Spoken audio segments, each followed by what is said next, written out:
What's going on, everybody? Welcome back to episode 71 of the Silver and Gold. I'm Josh. And I'm Mike. And before we get into anything today, I do see that we have a couple of our favorites already in the comments. Fonzie says, "What's up, guys?" Will is in the house, says, "Yo." Will. And Frank says, "Cheers." We're going to have a lot to talk about, but first, Mike has something special for us today. I have not seen what he has prepared for us, but he wants, and we got Pia, of course. Absolutely my favorite. So, sorry guys, got to play favorites. Mike has a video prepared for us that I'm going to share the screen. I haven't seen this. He wants me to live react with everyone. So let's go ahead and see what Mike has. My prediction is that, hold on. It's playing through my Bluetooth speaker. What's going on here? Turn off the Bluetooth. Here, let me. All right. Bear with me here. All right. I want this playing through the freaking headphones. Okay. How about now? The Chiefs are. I think the Chiefs. Yeah. Check the quality, image quality, if you can get any higher. Oh, perfect. All right. Now we're ready. Yep. Everyone ready? My prediction is that the Chiefs are. I think the Chiefs are. They have the better defense. They've got the better quarterback. They've got the better head coach. I think that they're going to win this game by at least 2 touchdowns. At least 2 touchdowns. That's honestly how I feel, and it's because if the Chiefs have actually been playing very well. They put up 30 on the Bills' defense. They are better than they were a year ago. And their defense is playing at I think, such a high level. It's so hard to run the football against them. And if they're able to shut down Saquon Barkley, which I think that's probably going to be Spagnuolo's plan. They did. I don't know, man. I feel like they're going to turn the Eagles one-dimensional in this game. Not hands down on this prediction, but I am predicting the Eagles are going to win the Super Bowl. And it's because their offensive line is so fucking great that the Chiefs can try to stop the run, but as long as the Eagles' offensive line is healthy, which right now their center seemingly isn't, but they have 2 weeks, I just think the Eagles are going to do what they want to do. And when they don't get to do what they want to do, I think Jalen Hurts is still going to be locked in. And they have A.J. Brown, they have Devontae Smith, they have Dallas Goedert, they have options. They have the better team on paper in this game. The difference is the quarterback position. And I was going to agree with you that the Chiefs have the better defense. And I was like, I don't know. I think, like, on paper, the Eagles have the better defense, but Spags is the better coach, so the Chiefs are better coached. But then again, the Eagles have Vic Fangio. Like, there's a reason why he's a fucking phenomenal coordinator. And there's a reason why the Eagles, at least late season, have the best defense in football. Because they're playing like it, And the one thing that gives me pause with their defense is that they have a lot of youth, right? But that doesn't have to be a terrible thing. It's just they need to be locked in. And, Vic Fangio has a big yada yada on his plate, Yeah. But I think offensively, I think the Eagles can get it done. It's just they can't turn over the ball. Like I said, the entire course of this 2024-2025 playoffs has been the teams that lose the turnover battle lose the game. My prediction is that, well, all right. Shout out to Michael for making me look like a freaking idiot. And oh wow, he's reading Pete Carroll's book. Okay. All right. Well, I have to say, let me just defend myself here. Mike made it seem like I was belittling the Eagles' offensive line. I do acknowledge the Eagles have a great offensive line, a Super Bowl champion offensive line. He just cut the part where I was like, no, because I didn't think that the Chiefs were gonna. I mean, the Eagles were gonna be able to pull it off over the Chiefs, and then he reused that like little thing. So yeah. Your reaction was specifically to the thought of the Chiefs losing to the Eagles. It was like, no, the Chiefs are going to win this game, which, like, deep down, I felt that too. Like, it's just like, it's too obvious. They're going in to try to three-peat. Like, of course they're going to do it because the refs, this, all that. But to me, it was just like, on paper, the Eagles have the better team. And I think their coaches are pretty damn good too. Mm-hmm. And the line of scrimmage. My face specifically was like, no, when you said that the Eagles have the better team, like I thought that the Chiefs roster was really good, but turns out the refs really were, carrying a lot of the weight because they, as I think it's Fonzie, as Fonzie says, no refs, no rings. Honestly, It was brilliant by the NFL, really, to like this was probably a season in which, the Chiefs got so many more calls at opportune times to go their way. They probably Las Vegas made so much money, dude, because nobody expected, everybody expected the Chiefs to win, right? Like, oh, it's inevitable. It's going to happen again. And literally, dude, literally all that money went to the Chiefs' way. And then I doubt a lot of people bet that the Eagles were going to blow out the Chiefs, which they did. The final score ended up being much closer, but man, I was texting the group chat during the game. I was like, this is a tremendous hate watch. Yeah. I can't think of another night that was quite this fun on Twitter. Like my Twitter account right now is just hilarious to look at. But I will say one thing on that video that I had you show. The one thing that I didn't mention, like I did mention, I think the Eagles have the better, like they can win in the trenches, essentially. Yeah. Which I think that they did. And although their run game wasn't that great, Jalen Hurts running probably boosted their overall rushing statistics. But like Saquon didn't have an overly great game. He had a better game in the passing game than he did, and in pass blocking, by the way, than he did running the football. But Jalen Hurts got the MVP, rightfully so, I think. Like, he was so efficient. He had that one interception on, I think, honestly, the one play that the offensive line fucked up in the entire game. And they let a linebacker just scream right through the middle, right at Jalen Hurts, and he had to get the ball out, and he just kind of airmailed it, and it got picked off. They could have got a field goal, but instead he got picked, right? But the one thing that I didn't mention in that video was the Eagles' defensive line. And I think if you could give a position group the MVP, the Eagles' defensive line gets the MVP in this game by far. But I think because you can't, it goes to Jalen Hurts. But like Josh Sweat, I think, is that the guy? He was just going nuclear tonight. I think he had 2.5 sacks. I hope I'm right on the name. No, it was crazy to see Mahomes go down that many times. Yeah, consistently.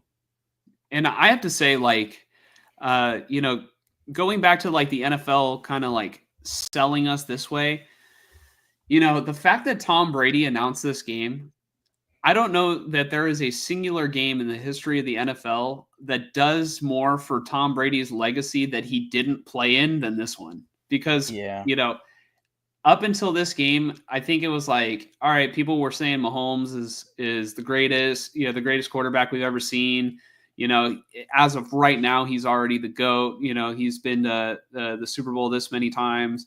And like literally, I don't know, man, Mahomes in that first half, dude, like the game was lost already practically in the first half. It was like, what, 24-0 at halftime? Something like that, yeah. Here, let me see. Yeah, it was 24-0 at halftime. And I want then to say the Kendrick, Chiefs had less than 50 yards at halftime, total offense. They had yeah, like they didn't 30. even like make it past midfield or Yeah, something like that. yeah. It Like was bad. there was a couple minutes left in the second quarter, and like the stat was like, yeah, the Chiefs only have 33 Mahomes only had 33 passing yards, 2 interceptions, and 1 was a pick six. Like, talk about a meltdown. That was a meltdown. That was somebody who did not come prepared. But credit to the Chiefs defense and credit to Vic Fangio, dude. All right. I love this for Fangio because, like I said in that video where I'm looking like a jackass because Mike, wants to throw it back in my face. All right, look at Mike over here. Beats me in the fantasy championship, has just been dunking on me constantly, for about, what has it been, like 2 months now? Yeah. Ease up, buddy. Ease up. I thought we were friends. Oh, yeah. Yeah, no, but just next time, just let me say something stupid. Speaking of something stupid, I would like to claim right now. How about you drive over here and the Devontae Adams thing, where I have to punch you live for you making me look like an ass. How about we do it right now? No, that would take too much time me driving over here. But we're still going to do it. We are still going to do it. For anybody that's wondering, it is happening. For everybody we'll still have plenty asking, of time. I still have to punch Mike. So just know that I might, put a little. I'm giving you all the reasons to put a little bit more into it. Yeah. Yeah. I will say, one thing that I didn't have time to also find the video and, clip it and have you show it. But basically, this Super Bowl went exactly as I said that I wanted it to go. I said I wanted this to be embarrassing for the Chiefs. I wanted the Eagles to do something to the Chiefs that was biblical, like just straight up dominant and like don't let up, destroy them. I want to see tears from Chiefs players, which I did see. I want to say it was Charles Omenihu crying on the sideline. I wanted to see just a purely embarrassing game. And I even said, if it comes to it, I want the refs to ruin this game for the Chiefs. I want it to go against the Chiefs for once. And it did. And like some could argue, maybe the refs that first drive, I was in shambles. I was like, we're already doing this. 4th and 3, 4th and 2, whatever it was. Jalen Hurts, he had Saquon wide open right in the front. At least it looked like it from the screen. On a little, quick cutback. Like he was there open. But instead he throws it deep on the sideline to A.J. Brown, and it's perfect. And then you see the flag come in, and I'm like, oh, defensive pass interference. Like, let's fucking go. We're going to score here, baby. And then it's that call with he barely touched his face mask. I was like, wow, you're really going to throw that flag on 4th fucking down? Like, really? You know what that looks like? Because it's going in favor of the Chiefs. Like, we all know what it looks like right there, right? Yeah. And then I think because where they were on the field, they had to punt because of the penalty. Maybe regardless, they had to punt, but still, it's like, wow, man. And then after that, it completely flipped. It was all against the Chiefs, and I was just sitting there like, this couldn't be going any better. That A.J. Brown play, that play where, it was offensive pass interference, that reminded me of a couple years ago in Super Bowl 54 when the Niners played against the Chiefs for the first time, when George Kittle got called for offensive pass interference with like just a minor push off. And then like that was such a big completion to where the 49ers could have scored right before halftime, Yeah. So yeah, I was like what you said. I thought, oh, here we go again. Yeah. The refs are just gonna, rig it in favor of the Chiefs. Like, are we all just like, I mean, there's nothing we can do about it, right? But no, like you said, it went the opposite way. And one thing that's like, I guess, crazy to me is just the fact that that Jalen Hurts now in these 2 Super Bowls has played the best games of his career in these 2 Super Bowls. And then you could like what we learned from this Super Bowl is the Chiefs probably should have lost to the Eagles the first time. If they don't get that pass interference call in the end zone on, was it Bradbury? Oh yeah. That was a huge play, which led to the Chiefs ending up winning that Super Bowl the first time against the Eagles. It was so nice to just see the Chiefs get demolished. I hope this humbles them because, like I said last week, if the Eagles are going to win, I hope they win big. I wanted a good game, and really, I thought it was a good game because it was a great hate watch. Yeah. I didn't really want either team to win, to be honest, because I don't like most Eagles fans who like kind of take it too far. But that's just Philadelphia, and I had a great experience when I traveled to Philadelphia, but I was wearing Rocky stuff. I wasn't wearing 49er stuff. You know what I mean? Yeah, I personally know some Philadelphia fans in my family, and obviously they're not like those Philadelphia fans. So I can easily root for the Eagles, especially in a scene like this against the Chiefs. Like, I had no reason to like root against the Eagles and think like, oh, I don't want them to win either. Like, just like in all honesty, I'd rather be the Lions. I would have rather I guess have been the Commanders just because they haven't been there in so long, so their fans kind of deserve it. But I want to say the Commanders have a couple more Super Bowl wins than them. So it's like, for me as a Raider fan, like I don't want to see teams getting past 2 or 3. Like this is the Eagles' second, so it's like, whatever,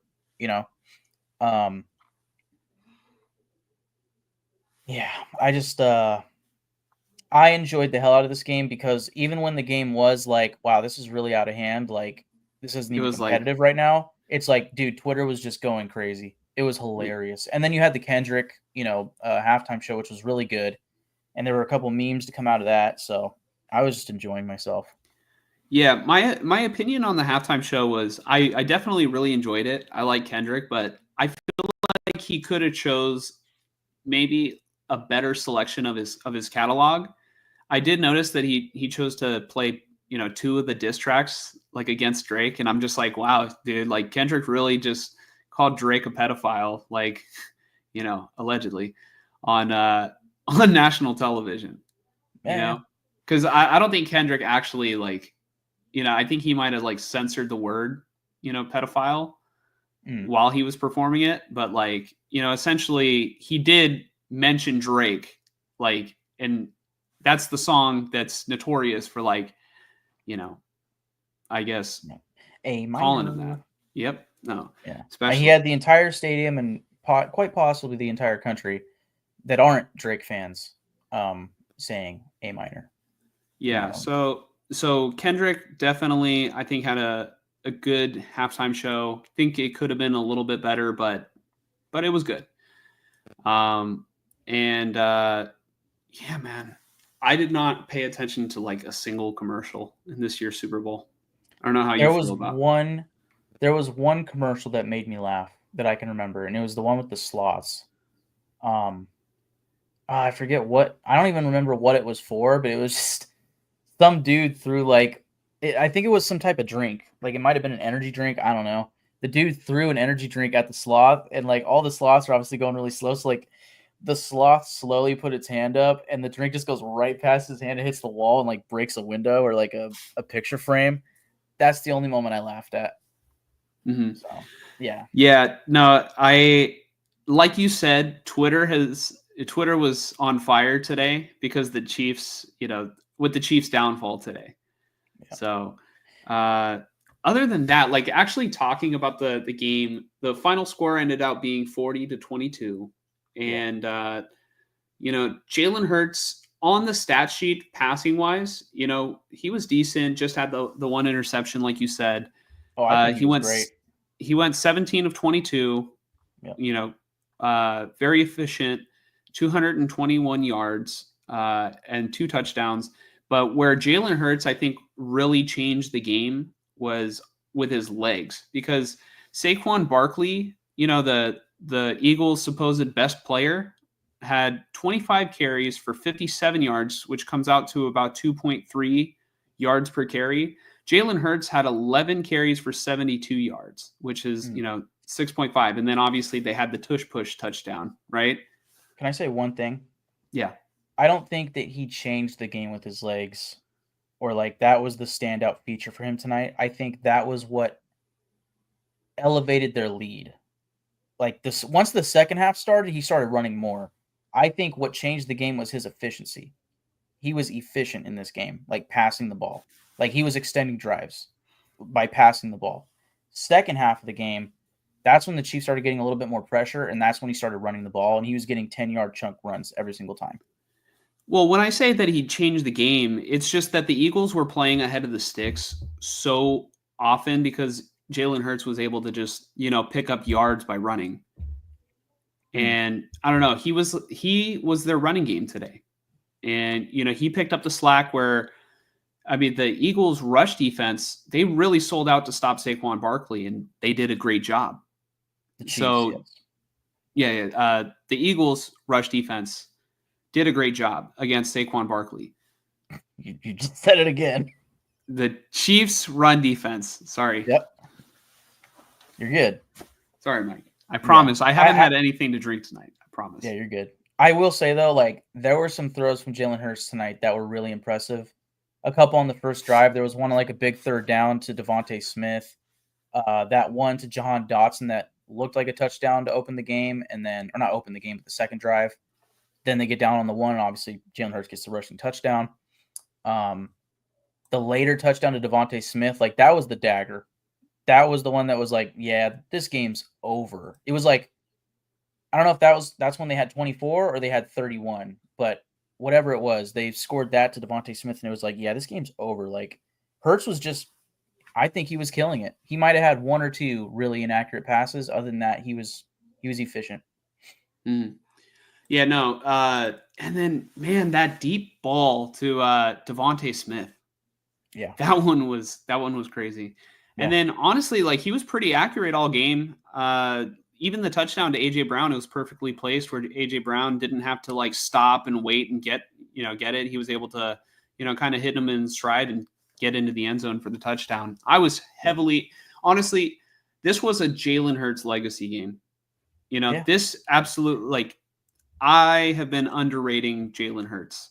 I think he has jumped up. He's a Super Bowl champion now.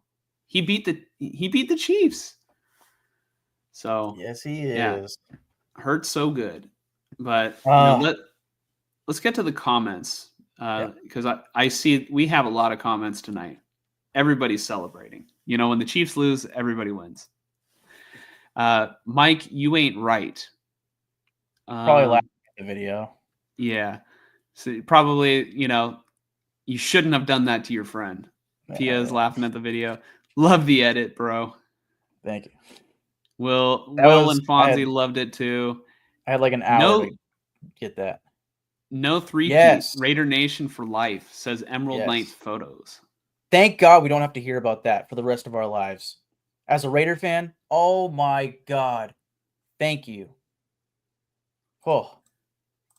Pia says, I've been telling you all week that the Eagles are going to win. You don't listen. Shaking my head. I don't listen. I'm always very negative. And all right, here's one thing. I really didn't want the Eagles to win because, it's just, I don't like how over the top Eagles fans can be as a whole, but like there are certain Eagles fans that I do like my friend Jared. I am so happy for my friend Jared. Shout out to him because, he's been an Eagles fan, ever since middle school. And, it always hasn't been smooth sailing, but just to see him get to watch his team win Super Bowls and do it under two different regimes. And that's another thing I want to say, dude. So Doug Peterson has been responsible for two of the, not solely responsible, but he has been involved in two of the Super Bowls for the Eagles. First as a head coach, obviously the Nick Foles Super Bowl. Second, he drafted Jalen Hurts. Mm-hmm.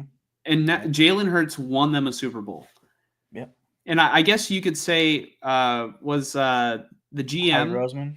Howie Roseman was also Yeah. a part of that too. Which I would assume that's a Howie Roseman thing, but obviously, to the have coach- Carson Wentz at the time be an MVP candidate and you still move on and get a quarterback like Jalen Hurts and then he wins you a Super Bowl, that's got to be a great feeling.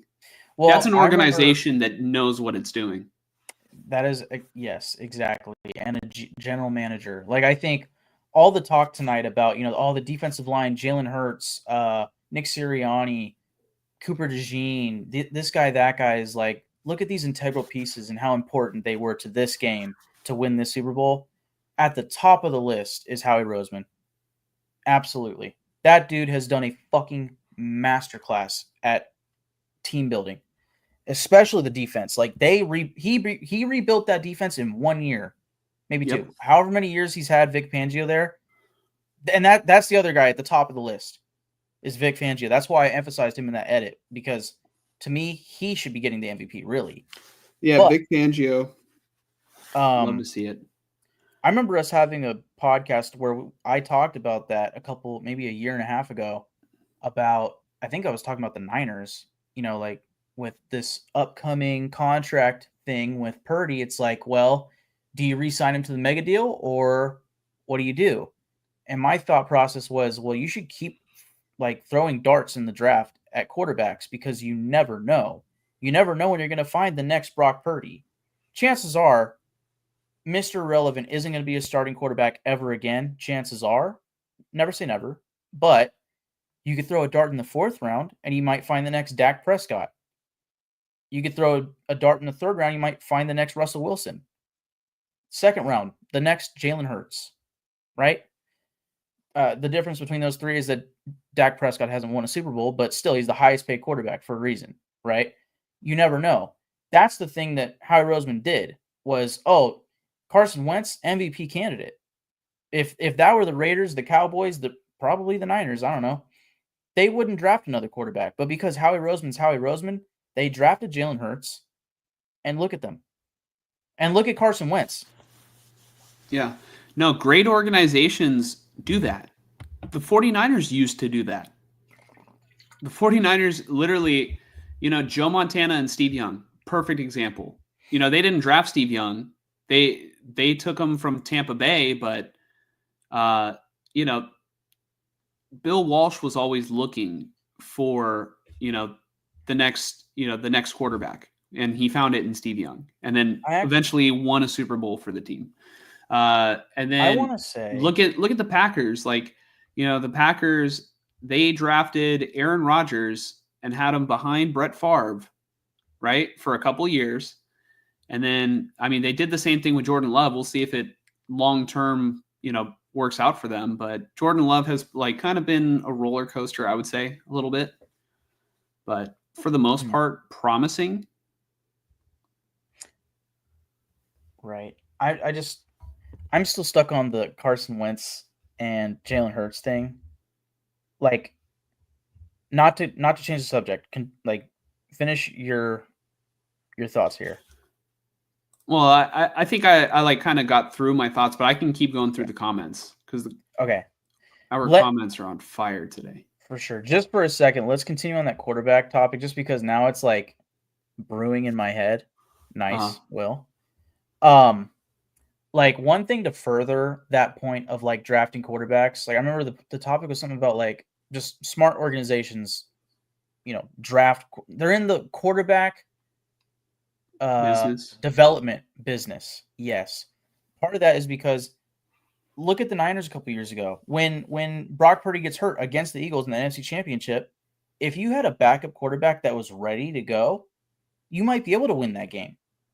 That's integral.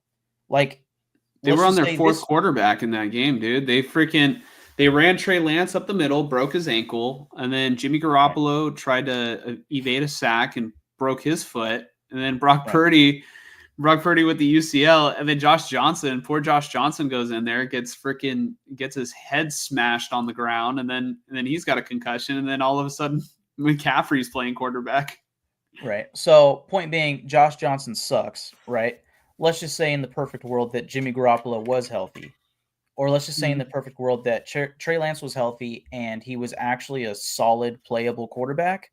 you guys might win that game. I guess the reverse psychology way of saying that is, well, thank God you had Brock Purdy in the backup spot because that got you to the NFC Championship, right? Yep. Whereas, like, say the next season, in hindsight, this is funny to say, but like if Purdy went down, we had no faith in Sam Darnold, right, on the Niners. Whereas now on the Vikings, it's like, wow, he's fucking amazing. So, okay. But as far as the quarterback development, whatever you want to call it, like the thing that the Eagles did that's smart, they had a good backup, and then at some point they realized, oh, this backup should be the starter. So what do? They trade Carson Wentz. Yeah. So they traded Carson Wentz for a third-round pick and a conditional first. That right there alone is another reason to be in the quarterback drafting business, because if you have a guy that's worth playing, that's worth compensation. That's worth draft picks. So if you can figure out your quarterback room and you can trade one of these guys, you're going to get a massive haul. And guess who they got out of that, eventually out of this trade? With that 2022 conditional first, they must have traded back or something. Apparently, out of that trade, they ended up getting Cooper DeJean. A player that the 49ers could have had, but drafted Ricky Pearsall when they already... I mean, I guess Cooper DeJean is technically a corner, right? He's like a slot corner. Yeah. Defensive back. I mean, the Niners right now have a need really at corner because Charvarius Ward is probably not going to return to the team. I do like the Renardo Green pick that they made, and we'll have to see how he develops. But I mean, they just had so many receivers, and right now Ricky Pearsall, I mean, he looked promising at the end of the season, so I'm not going to take that away. It's too early to tell, but Cooper DeJean made an impact on the Super Bowl today. Yeah, you know who else Pick did? 6. Hell yeah, dude. The play was great. I was going to go into the defensive stats just for some guy that stuck out later. But you know who else that stuck out? We mentioned that dagger play, that Devontae Smith touchdown. The first round pick that they got, or the third round pick that they got, Howie Roseman used to move up in the draft that year to get Devontae Smith. So that Carson Wentz deal, in a way, got them Devontae Smith and Cooper DeJean. Like, that's just singing the praises of Howie Roseman and how genius he is in team building, and also how big of a deal it is to have quarterbacks on your roster that are worth something to other teams. Yep. Anyways, no, exactly. So back to the comments. Oh, hold on. Will says, Eagles and the over cashed me out. Congratulations, Will. Very nice. It felt like the refs decided the Chiefs were going to have no chance after the second touchdown. Never seen so many calls against the Chiefs in one game. The one that really stood out to me was Mahomes got drilled on one of the interceptions. And I think it might have been Jalen Carter literally hit him on the face. And that should have been a roughing the passer call. Yeah, that was on a fumble. Somebody else fumbled got his arm. It was a fumble. It was a fumble. And I would say I did see that, and I agree. Like any other day, if that's against the Raiders, that goes from a turnover to 15 yards and eventual touchdown for the Chiefs, and just completely changes the game. I wonder if they didn't turn it over or change the turnover because the turnover came before he got hit in the face. Because I know there was a penalty, but I don't think they called the penalty roughing the passer. They called it something else. I think it was unsportsmanlike conduct afterwards, I think. Yeah. So it kind of came off like taunting, which maybe they called it that because if they did call it roughing the passer, it would change the play. But they noticed that the fumble came first. I don't know. But I think it went the way that it should, in part because fuck the Chiefs. Yeah. So, it was beautiful. That was one of those plays that if it had happened to any other team, we would be saying, if that happened to Mahomes, oh my God.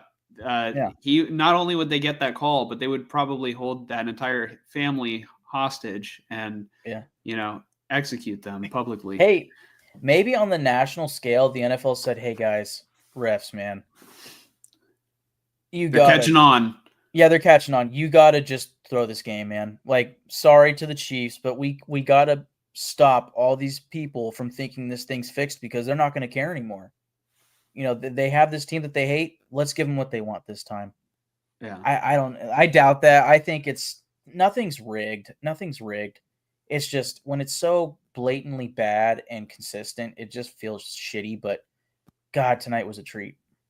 Yeah, no, it was great. And there was one more thing that I wanted to say about like that Mahomes play, but I just lost it. Just like Mahomes. Green right in the like. I fumbled it right here. Yeah, I fumbled it just like Mahomes. Fonzie says the world is a better place with this result. I definitely agree. Yeah, America's healing, but Philadelphia might need to be rebuilt tomorrow. So, but that was going to happen regardless of the outcome. Oh yeah. Frank says Stripes let a lot of shit go. Yeah, no, thankfully. Exactly. Like with that roughing the passer, well, lack of roughing the passer call. Oh, I remember what I was going to say. I couldn't imagine Chris Collinsworth calling this game. Oh, it would have been like he was sitting on a very sharp rock. Yeah, no, like if Chris Collinsworth was calling this game and like you just get that the long touchdown to Devontae Smith, you're just now here's a guy, he's playing a lot like the guy on the other sideline. Oh yeah. Patrick Mahomes. When did they switch jerseys? Yeah. All right, who's playing with me? Who put Mahomes in that Eagles jersey? Fonzie says, if the 49ers get 2 to 3 of those calls last year, we win. Yeah. Yeah. But you know what they say about what ifs? If your grandmother had testicles, she'd be your grandfather. All right. This is a back and forth with Will and Fonzie. Frank says, did Philly punt more than once? I don't even think so. I don't even. Yeah, they might have maybe twice. Maybe twice. Yeah. Will says, never thought I'd see Kenny Pickett snap a ball in a Super Bowl. I don't like Kenny Pickett, honestly. The fact that he got to do that, like, I just don't like Kenny Pickett because he did the fake slide in college. And ever since then, I just don't like him. Right. Well, that is very similar to what the Chiefs do sometimes, which I think now is the right moment to bring up. Man, I saw a TikTok on it, and then it completely went away from me. And I would have loved to have shown it on the pod, but I'm sure some of our viewers will remember the play. But like first quarter, I think it was the first target to Travis Kelce, and he dropped the pass. And it must have been a second down, if I had to guess. And I think number 8 was the defender, which I think is the guy with 2 last names. I'm forgetting his name. Gardner Johnson? Gardner Johnson. I want to say it was Gardner Johnson. Gardner Johnson got in there. I don't think he deflected the pass. I think Kelce just dropped it, right? And Kelce's like down on his knee after dropping the pass. And Gardner Johnson, like, kind of like fell over him and like did a somersault, gets up, and he stands like opposite Kelce with his hands behind his back like this, right?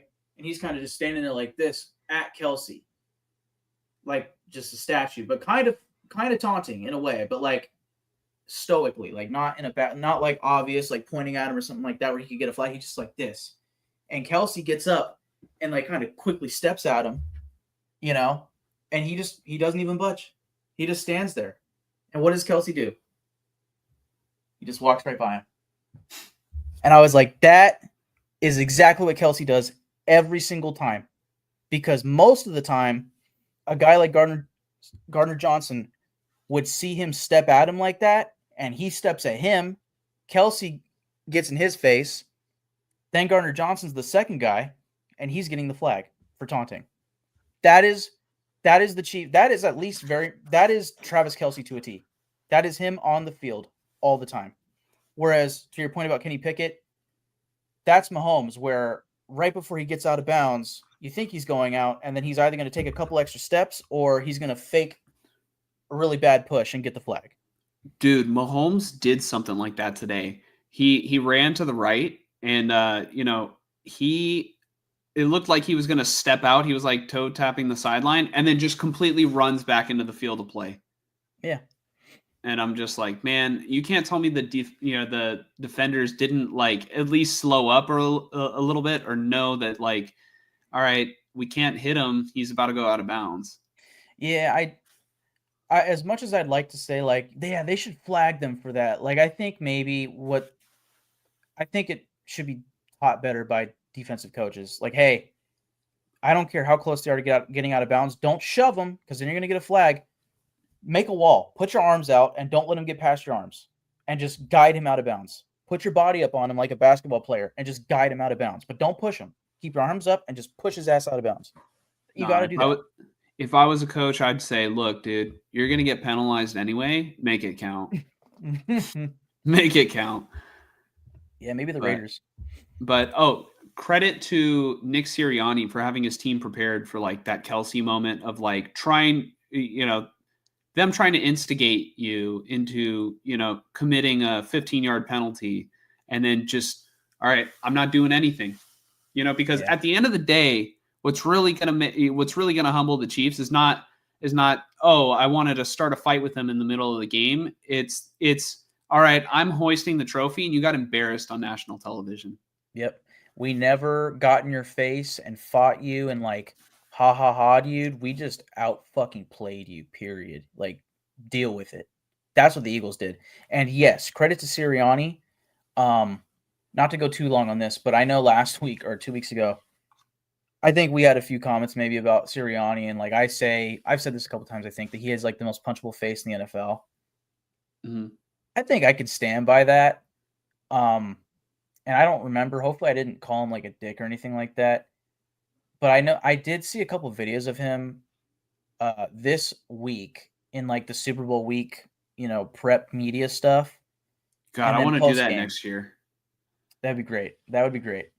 But then also post game, he obviously got interviewed. And I realized earlier this week, like, you know what, actually? I think Sirianni's actually a good guy. I don't think he's a bad guy. I think he is simply a competitor. And I think once the game starts, once he's in game mode, he clicks into that mode. But off the field or like as a person, I think he's actually a solid dude. So I shouldn't talk out of my ass about him. And to your point, I got to give him a lot of credit for the way that the Eagles were ready and the way that they played tonight. Yeah. So, and then I think Sirianni has definitely like taken a step back with the like kind of antics. Yeah, the antics a little bit. And I think as a result, he has been a better coach and now he's a champion. So Credit to him. Because I mean, a lot of people have said Nick Sirianni's kind of a clown. And I've kind of had that like opinion a little bit too. Like here and there, I'm like, yeah, Nick Sirianni just kind of, I don't know, there's something like not right. But I mean, I haven't seen anything lately. Like the most recent thing that I can think of is when he beat the Chiefs last year in the regular season and he's like yelling at fans. Yeah. And then but I love that because it's the Chiefs. Yeah. I love it now that he beat them in the Super Bowl. So now that aged so much better. Yeah. And that was after he lost to them in the Super Bowl. And I'm sure he heard a lot of shit from their fans. So good for him, man. Yeah. Because now he can say he did it in the Super Bowl. So, yeah. Rudy Olgwin tuning into the channel says, next year is my Cowboys winning it all. Oh, man. If they do that, I am going to throw up. Yeah. Well, good luck with the Eagles and Commanders in your division, which is the same as me saying good luck to myself with the Chiefs and Chargers and Broncos in my division. So, you know what?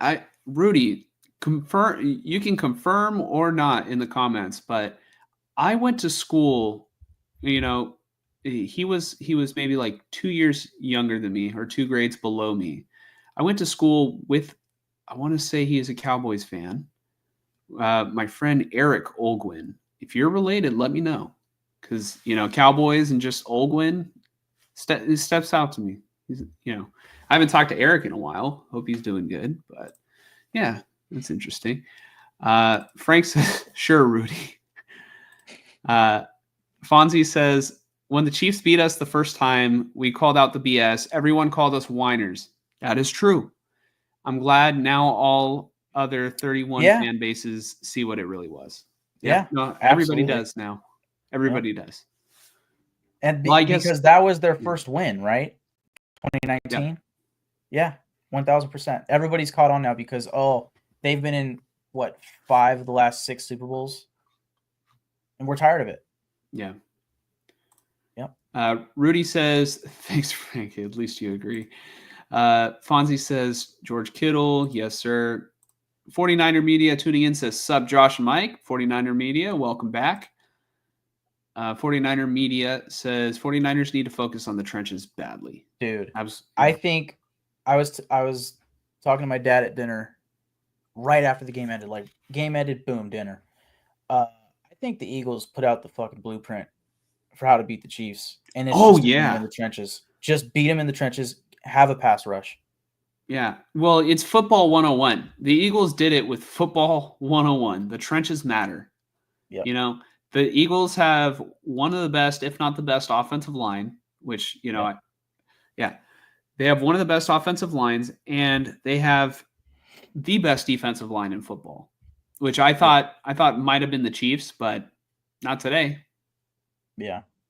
And like I said in that video earlier, you have to beat the Chiefs in the turnover battle, which is hard to do, right? I don't know if the Bills were able to do that. I highly doubt that whoever else the Chiefs faced in the playoffs were able to do that.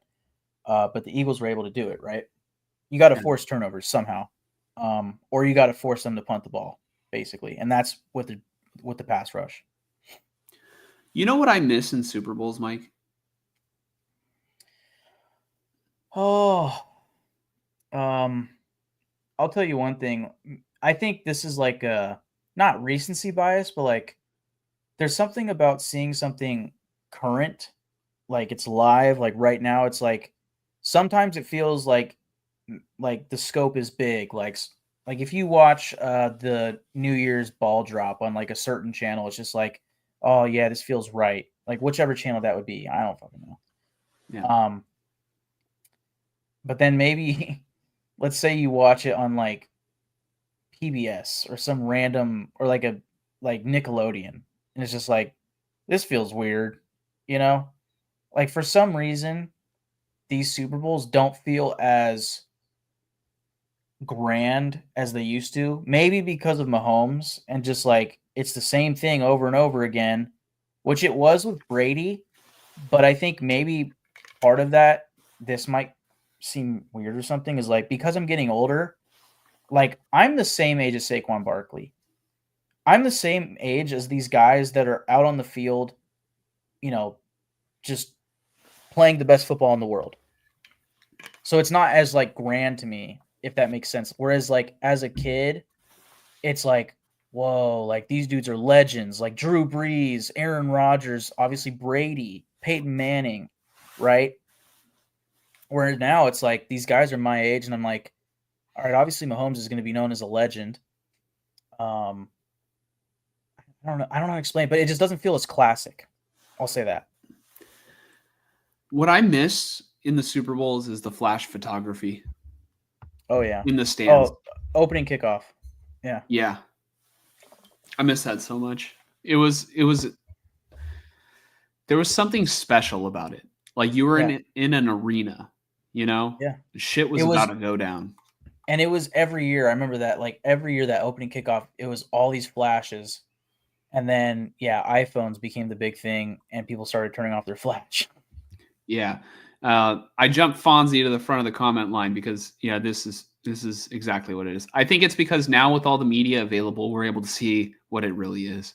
Whereas before the NFL was able to control, what you see. or I guess, we were under whatever they let us see. So I think that's a very good point. Yeah, no, that is a good point.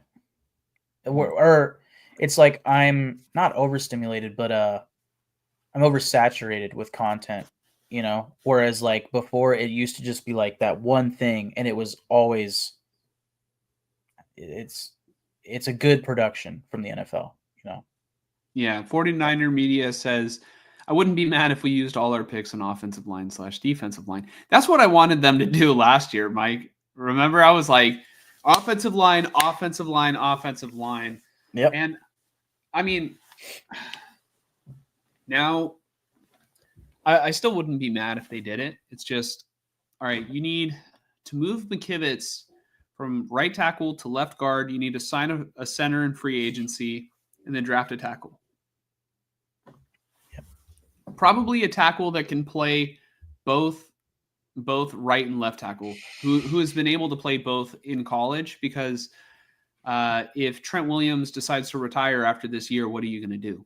That's the most, that's the most important, position on the line, right? Well, besides maybe center, I think center might be a little bit underrated, especially in the 49ers system where the center is calling protections, which I still strongly disagree with. Yeah, I think they need to have the foresight to get somebody who can move over. Will says, I thought the same thing. They tried to bail out the Chiefs, but Philly ran off with it, and the refs made sure Vegas was going to cash. LOL. Yeah. No, not a lot of people, I would say, expected the Eagles to win big. So, Will, we're very happy that you were able to cash, to cash in, or I guess cash out. Chiefs couldn't win without the refs. Yeah. Everybody's saying What it felt like. I mean, it's yeah. That's what it feels like. Let's see. Yeah. This game was the blueprint. I agree. The trenches need some serious upgrades. Yeah. It always starts with the trenches. Absolutely. When it went to 34-0, you could hear a mouse piss on cotton. Yeah. Oh, at some point, Eagles fans, because there were a lot of Eagles fans at this game, they started doing the Chiefs chant while they were on offense just to mock them. Oh. And I don't know if I tweeted it. I think I tweeted it. I'm not the biggest fan of Eagles fans, but they were the perfect fan base to go up against the Chiefs this year. Like, they were able to sit in that stadium, boo them to high hell, and mock them because they're Eagles fans. It was amazing. God, I hope they make another It's Always Sunny in Philadelphia episode about the Eagles winning the Super Bowl. Because they made like a 2-part episode. And have you seen it, Mike? Have I showed it to you? Oh, man, it's great. I hope they make another one that's like, even if it's just them redoing what they did, it would be perfect. But I think it was so special, too, because it was the first time that the Philadelphia Eagles had ever won. You know what I mean? Right. So I just think if they do it again, it would be great. Fonzie says Drake's never denied it. So who knows? Yeah. Yeah, but I don't know. He did That's sue for sure. for, I think, defamation, which Kendrick even mentioned at the show today. I don't know if you caught it. When he had like those 4 girls and he was like hinting about what song to play, and he was like, but I don't know, because we know they like to sue over there. Oh. That's why he kept like hinting he was going to play Not Like Us, but then pulled back and wouldn't do it. At one point in between that, he said like, I don't know. We all know that they like to sue over there. I was like, oh. 49ers media. It was good. 49er Media says, I wasn't paying attention to the ads too. Yeah, I mean, they're not the same for me, you know? They used to be so much more clever. Frank said he was clean. Maybe talking about Kendrick or Cooper DeJean. We're just going to assume it was somebody who was actually clean today. Number 15 was junk. Yeah. Horrible game for Mullins. That was a legacy-staining game. For sure. Which made me happy. I do think the offensive line gets a lot of blame, but also the Eagles' defensive line gets a lot of props. Not to take away from Mahomes stinking it up, but just, I think the Chiefs, I don't know if they couldn't run or if it was because of the deficit or if their game plan was just not to run the ball, but they didn't run the ball in this game. Like, I don't think they might not have attempted more than one rush attempt in the first quarter of this game. So they were the team that was one-dimensional today. And then the Eagles got the big lead, and it just had to stay that way. They were It's trapped. just crazy. It's just crazy to like watch what the Eagles did. This is what the 49ers should have done last year. It looked like this is what they were gonna do last year until McCaffrey fumbled on the first drive. Yeah. Like they were marching the ball down the field, and the Niners were going to set the tone. And yeah, it's just depressing. So Kyle, please next time get out of your own way. Figure it out, please. Emerald Knight Photo says, love it being a Raiders fan in Dallas. This is a perfect night. It really is. I mean, today was a beautiful day, really. Oh, yeah. Over here in the Bay Area, just the sky was clear, and, the game was satisfying. Lecky says, yo, what's up? Lecky, welcome back. Fonzie says, Lenore and Green are the future for us. Yeah. I mean, they're also the present because that's all we have right now. But I do love Diamador Lenore, and Renardo Green, I think, has shown, promise. Will says, you're spot on, Mike. Howie is the catalyst for this Eagles organization. Appreciate it. Mike is right again. He was right about the Eagles pick. Honestly, Mike, you already have the Jalen Hurts sweater. Why don't you just switch to being an Eagles fan since you understand them so much better than I do? Well, let me show you my underwear. Oh, no. How about not? Yeah. Let's not do that. Fonzie says, it can't be because fumble came first, so it's a change of possession plus a 15-yard penalty. Well, yeah, I don't know. Because I swear I've seen I've seen a fumble overturned for a roughing the passer before. I swear I've seen it. Right, but I wonder if it's because the roughing the passer caused the fumble, whereas this one it didn't. I don't know. Maybe. Yeah, that's a good point. I don't know. Yeah, regardless, I'm happy with the outcome. Chris Collins worthless. I've never heard that before, but I like it. Joel, another one of our favorites, tuning back in. Jesus, that was bad. Welcome. Bad stutter. Welcome.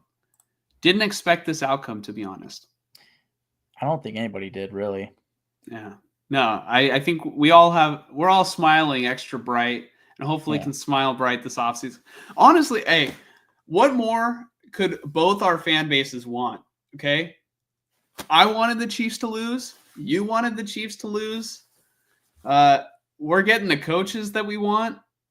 Life is going good right now. This might be as good as it's going to get for a while. Fonzie says, it kind of seemed like the Chiefs knew today they wouldn't get no help. Yeah, I guess Mahomes didn't, or I guess the Chiefs owner couldn't spare a couple extra dollars to the refs today. Yeah. Cheers, Mike. Cheers. I think it's because, we already got to that one. How about until they called, they called Kittle for the push off? We were talking about the pass. Talking about the AJ Brown. Yeah. Mike is always right. Whew. Will says, not always. Like Mike. Will wants to be like Mike. Look, all right. Right now, the comments is just the Michael fan club. Everybody just wants to be like you, Mike. Oh, man. Oh, here it comes. Oh, man.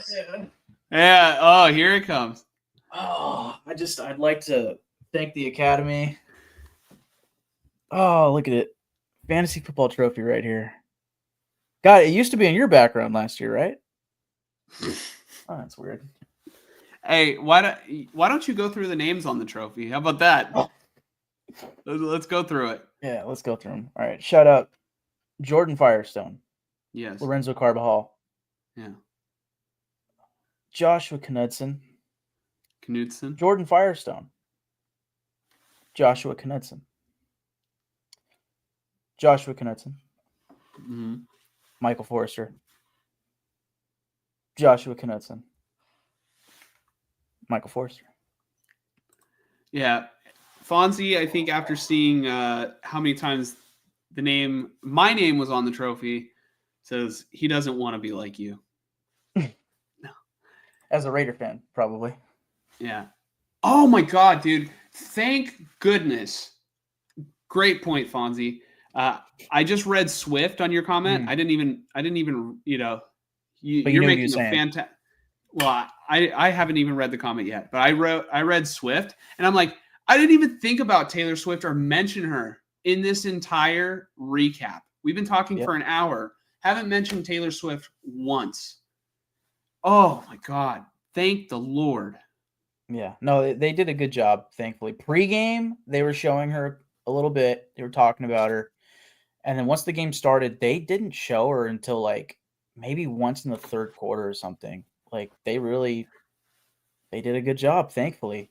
I almost wonder if Tom Brady was a part of that. Like, not like he was in there like, we can't talk about this bitch. Like, I just think Brady's not the type to like pull things away from the game, you know? Yeah. Like, I think if anything, he'd want to focus on the game and not like, oh, look, it's Taylor Swift, guys. Like, I don't think that's him, you know? Mm-hmm. I don't know. Yeah, when they were getting blown out. Yeah. Yeah, they showed her like once, maybe twice. Thank God. We didn't need more Taylor Swift. Yeah. Well, hey, if they were scoring touchdowns, they would have been showing her reaction. So thankfully, they weren't scoring touchdowns until it was like, yeah, who cares? The game's over, guys. Tough, you know? Will says, I saw on Twitter that they booed Taylor every single time that they showed her on the Jumbotron. Dude, that's why I'm so happy it was the Eagles. Because Eagles fans understood the assignment. They showed up for this game, and they booed when they needed to fucking boo. And they taunted when they were ready to taunt. Oh my God, man. What a great job. I mean, message sent to the NFL this year between the refs and how fucking annoying it is to see Taylor Swift every game. I think the NFL understands, finally. Hopefully. Yeah. Well, actually, they understand money. The NFL understands money, and Taylor Swift has brought in more viewership among young women than, anybody else has been able to. Like, I think I heard of a stat like the other day that like their viewership like among young women has grown by like 25% or something like that. So that's good. Ever since Taylor Swift has been at the forefront. But God damn it, this is not about Taylor. Okay? It's not even about money. It's about football. Okay?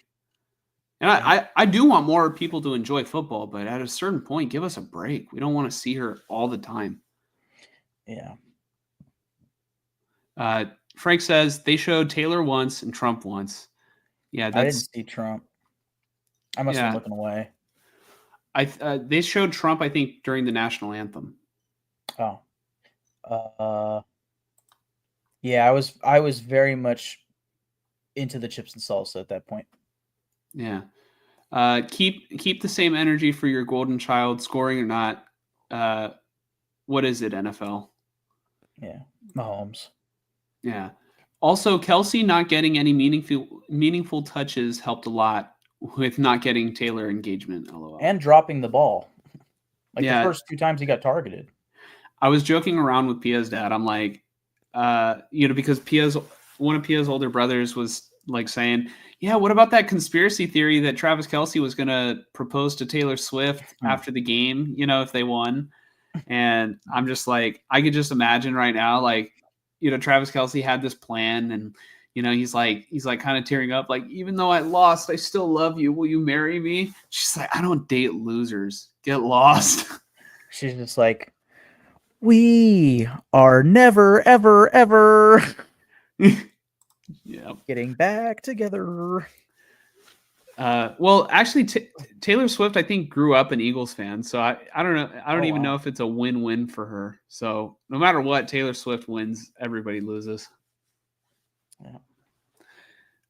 Fonzie says Kelsey had his first catch late in the second or something. Yeah, he did. It was like in the third quarter, right?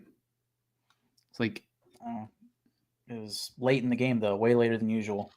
And I would have thought Kelsey would have been the guy in this game to like benefit because I want to say Fangio's defense plays a lot of zone.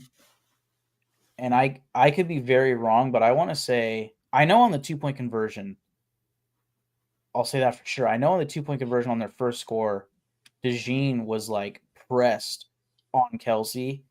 I wonder if in a lot of the game they had a guy pressing like manned up on Kelsey because in my opinion, and I could be wrong, in my opinion, that's the way to stop Kelsey is just to put a guy, preferably defensive back, on Kelsey, man to man, because Kelsey he's probably the best tight end I've seen against zone coverage because he knows where the soft spots are in the coverages, and he finds them, and he's just open, and it's easy for Mahomes. So if you have a guy manned up on him, he's never fully open. He can get open by running the route really well, but he's not going to be 5 yards away from the next defender. There's going to be a guy running with him. So yeah, I don't know. Kelsey's near the end. Will says Eagles ruined the marriage. LOL. Yeah. That was honestly the look that she had on her face when the camera was on her that third quarter. Swift and Kelsey split in 3 months. Yeah, honestly, I could see it. Man, that would be wild. That'd be hilarious. Will says, I agree. Kelsey just runs whatever the fuck he wants. You got to get a man glued to him. And since he's older, he really can't create as much separation as he used to. Yeah, they have a word for that. It's called washed. Kelsey's washed. It's kind of sad. I liked Travis Kelsey a lot.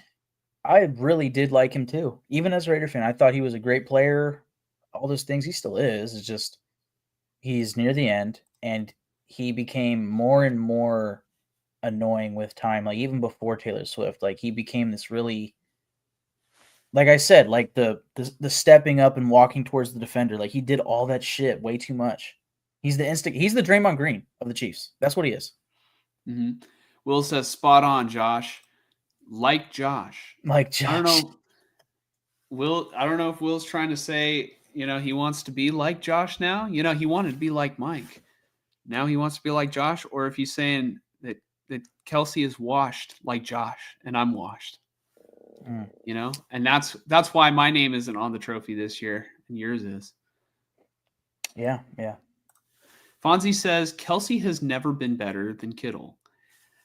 I kind of agree. I think Kelsey has been in a better situation, passing wise and offensive. Like, I think Kittle is the better player overall because he can block his ass off. I don't think Kelsey really blocks like Kittle, not even close. And if you put Kittle on the Chiefs, I think Kittle would be getting the ball more. Yeah, I think the one thing that goes in favor of Kelsey is that he's the more cerebral player, but physically, and I'd say as far as potential goes, because of the physicality, Kittle is the better player. Mm-hmm. I've always felt that way. I think you know that. I love Kittle. Yep. This year even further proves that, dude. He was the best tight end other than Brock Bowers this year, at least statistically. I think overall, Kittle probably was the best tight end this year. But statistically, obviously, Bowers. But, yeah. Yeah. Will says, I would never call you washed. Talking to me, okay? You and everyone else will. Nobody will ever be able to call me washed because I'm always going to be heading towards my prime. You know what? I'm always in my prime. I can always get better. I will never, hit my call peak. you. Yeah, I'll never call you washed because you're always dirty. Well, all right. I don't have a comeback for that. I'm washed now. So Mike just washed me. How about that? Cut a promo right now, Josh. No, exactly. I want everybody to know I'm never going to be washed. Woo! Let's go. Stinky Josh. Let's do some stats, some like standout players from this game, and then we can maybe move on. All right. Standout player. Yeah, let's go. Let's take turns. All right. Standout player number one. I already talked about him, Jalen Hurts. 17 of 22, 221 yards passing, 2 touchdowns, 1 interception, 11 carries, 72 yards, and a touchdown. Okay. I'm going to go with Josh Sweat.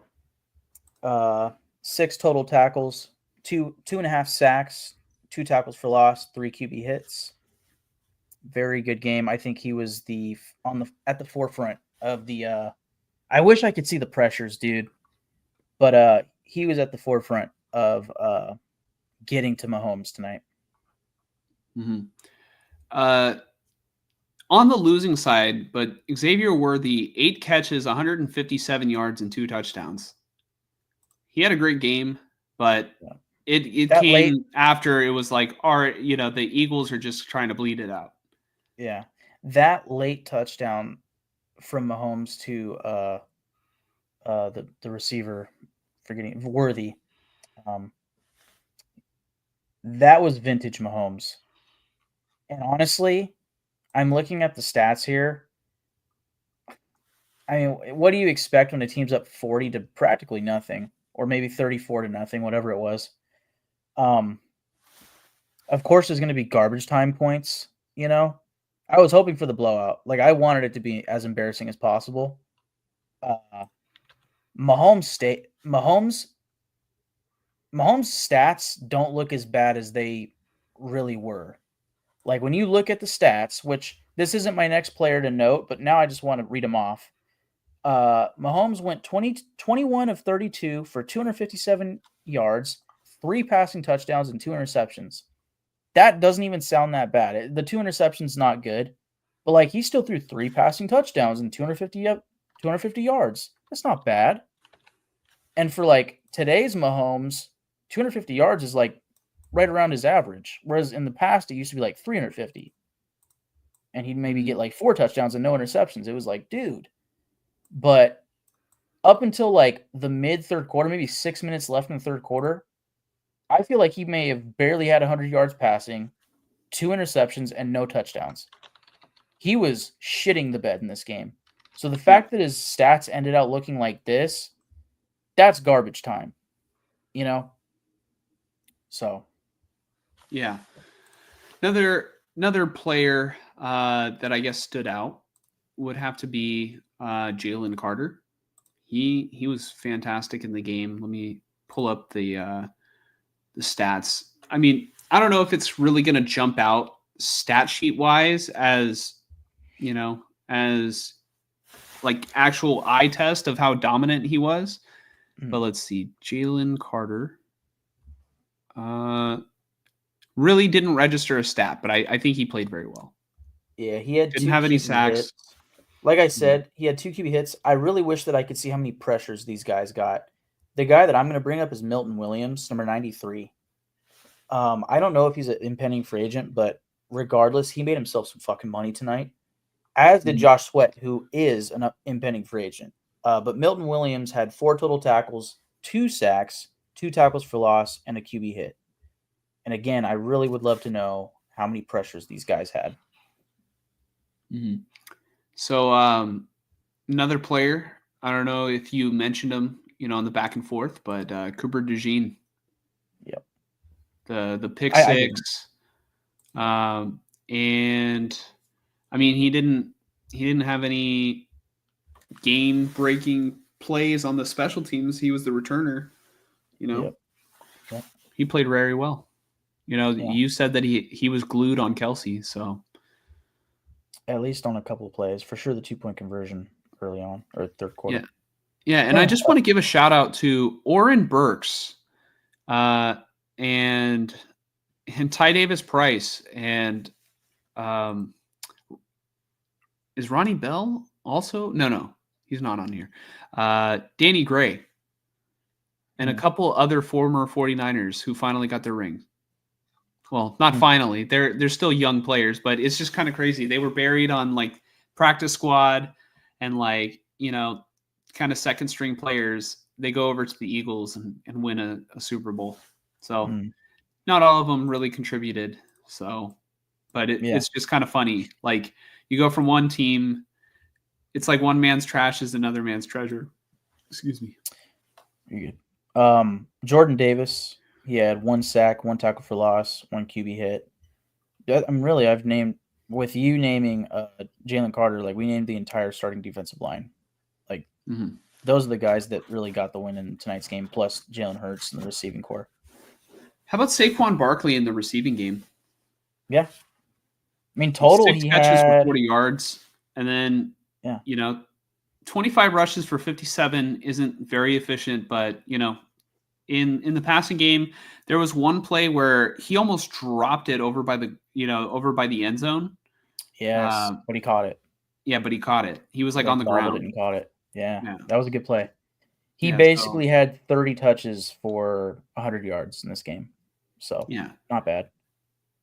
And then I'll pair these two together, Devontae Smith and AJ Brown, because neither of them really went off, but they were both incredibly efficient. Devontae Smith, four receptions for 69 yards and a touchdown. AJ Brown, 3 receptions, 43 yards and a touchdown. And there was a moment, like kind of early in the game, I'm like, man, this is AJ Brown just looks so unhappy. And I was like, oh, here it comes. The Eagles are going to start to turn on each other. And it didn't happen. Literally a play or two later, he gets a touchdown. Yeah. So, yeah. Yeah, that's about it. I mean, Drew Tranquil and Nick Bolton had some pretty good games. They each had 2 tackles for loss. I got another one. Go ahead. Brandon Graham. Yeah. Just shout out to him because he is the only player in Eagles history to be on all, both their Super Bowl teams, right? He played on both. He's kind of old now, and I just think it's cool that he got activated for this game. And he had a pressure at least once. He had a pressure. Yeah. Yeah. I saw him chasing Mahomes. So that's why I brought him up. Yeah. So I'll go with this guy last. Jake Elliott, 4 for 4 field goals. Yes. And then he got kind of screwed on he had to re-kick twice, where I thought he missed that there was an one. offsides. There was an offsides. Well, what we thought was going to be an offsides. They call it false start, and then they have to re-kick it. And then that was another, play where it was like, oh, the Chiefs are getting the calls again. But, I guess maybe Tyler said they made the right call. I didn't exactly pay close attention to the replay. Yeah, it kind of looked like if you watch the replay, the center just barely moves his shoulders before snapping the ball, and that's when the defender went offside. So I guess it's fine.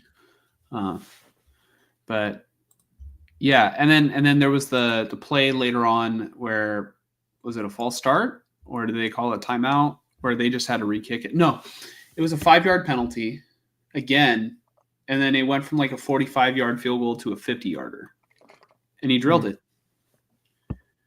And I thought for sure he was going to miss the one we were talking about, the false start with the center moving his shoulder pads forward. I thought for sure he was going to miss that next one, and then he barely got it inside the right upright. Yep. But yeah, I mean that's pretty much it for me for the Super Bowl, man. Yeah, I will say I don't know if you've said it, but Jalen Hurts. Oh, we did say it, but Jalen Hurts got the Super Bowl MVP, and I know you said something along the lines of maybe not that he proved you wrong, but you've been down on Jalen Hurts in the past. I think not only this game, but the entire playoffs, in the NFC Championship, I know I felt like he was locked in, very efficient. And I think you take away that play where the center lets Nick Bolton just go right fucking by him. Jalen Hurts has a perfect day at the office today. You take away the interception.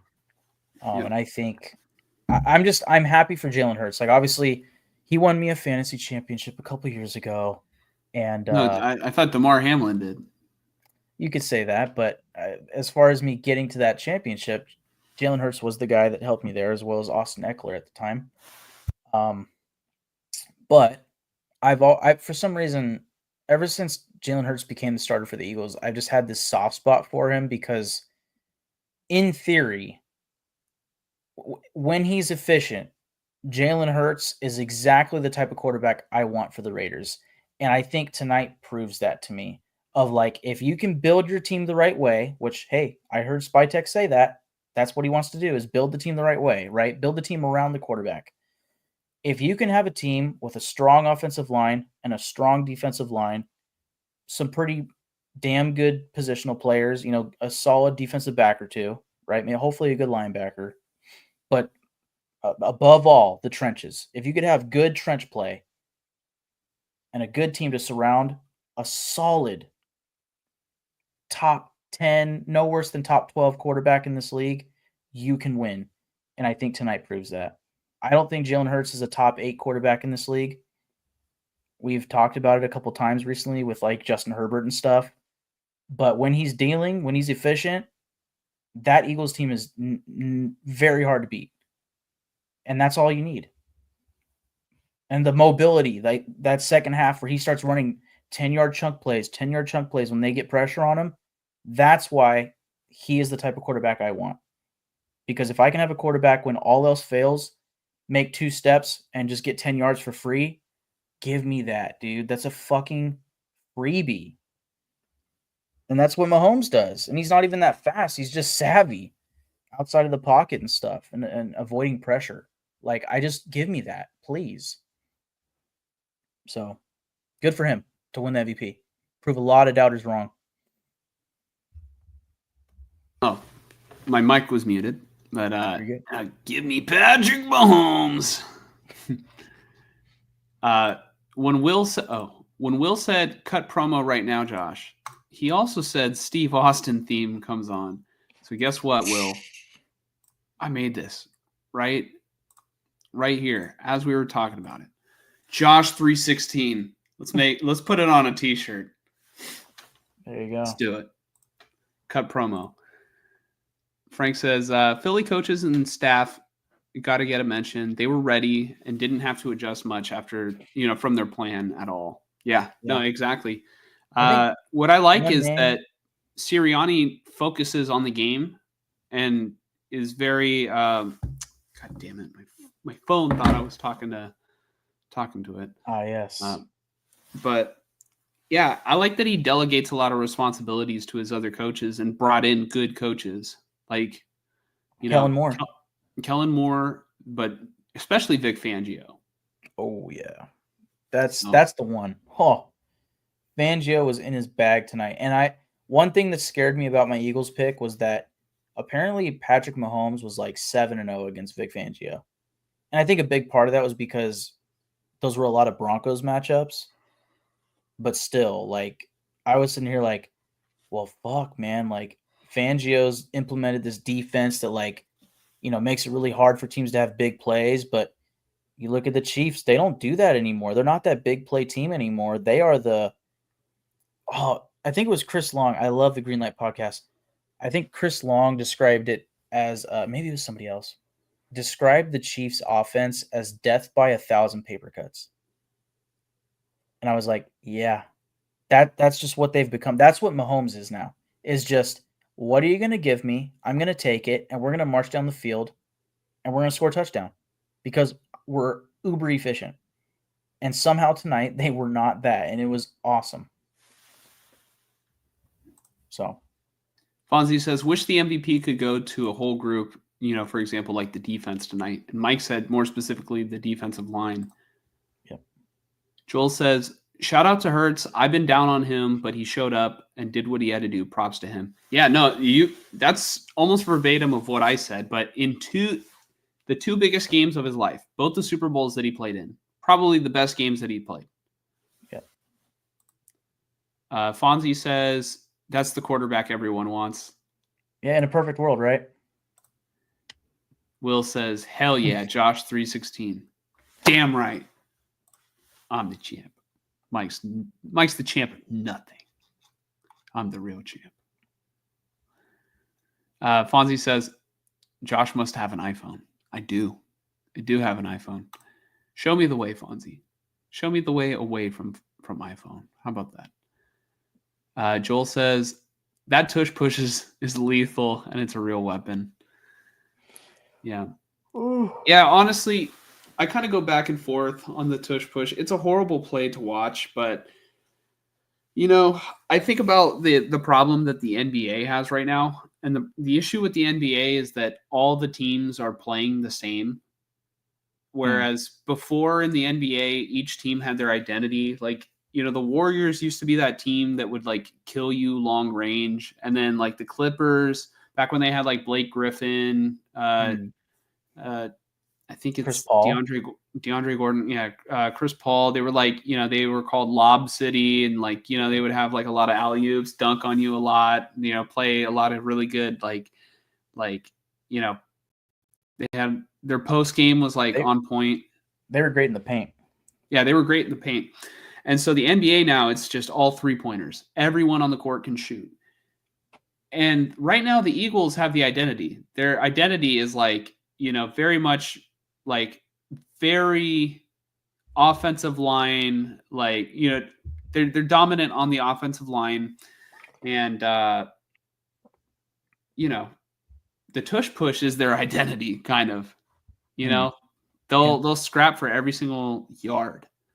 But also, they do have a finesse aspect to it. Like, just the fact that they're able to be so efficient on the ground, they're also able to, rip off chunk plays. Like, I can't even count how many times Jalen Hurts today was throwing to a wide open wide receiver. Yeah. So, that's also a part of it too. So what that has to do with banning the tush push or not, I just think it's like part of the identity, and the fact that they're one of the only teams that can do it so consistently just kind of adds to it. And I do like every team is different. I don't want all the teams to just all become the same, because then it gets boring. Mm-hmm. With that, I think we can move on, right, Mike? All right, Super Bowl 59. Thank you for exceeding our expectations. And the next Super Bowl, hopefully the 49ers will be finally hoisting a Lombardi trophy in my lifetime.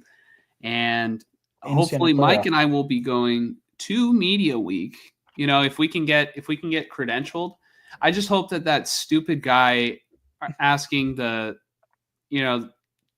Travis Kelce and Mahomes, like, questions that clearly, like, it just kind of felt like, all right, this guy's just a TikToker, Yeah, he asked Kelce, what do you love more, Taylor Swift or phantom 15-yard penalty calls for pass interference or something like that?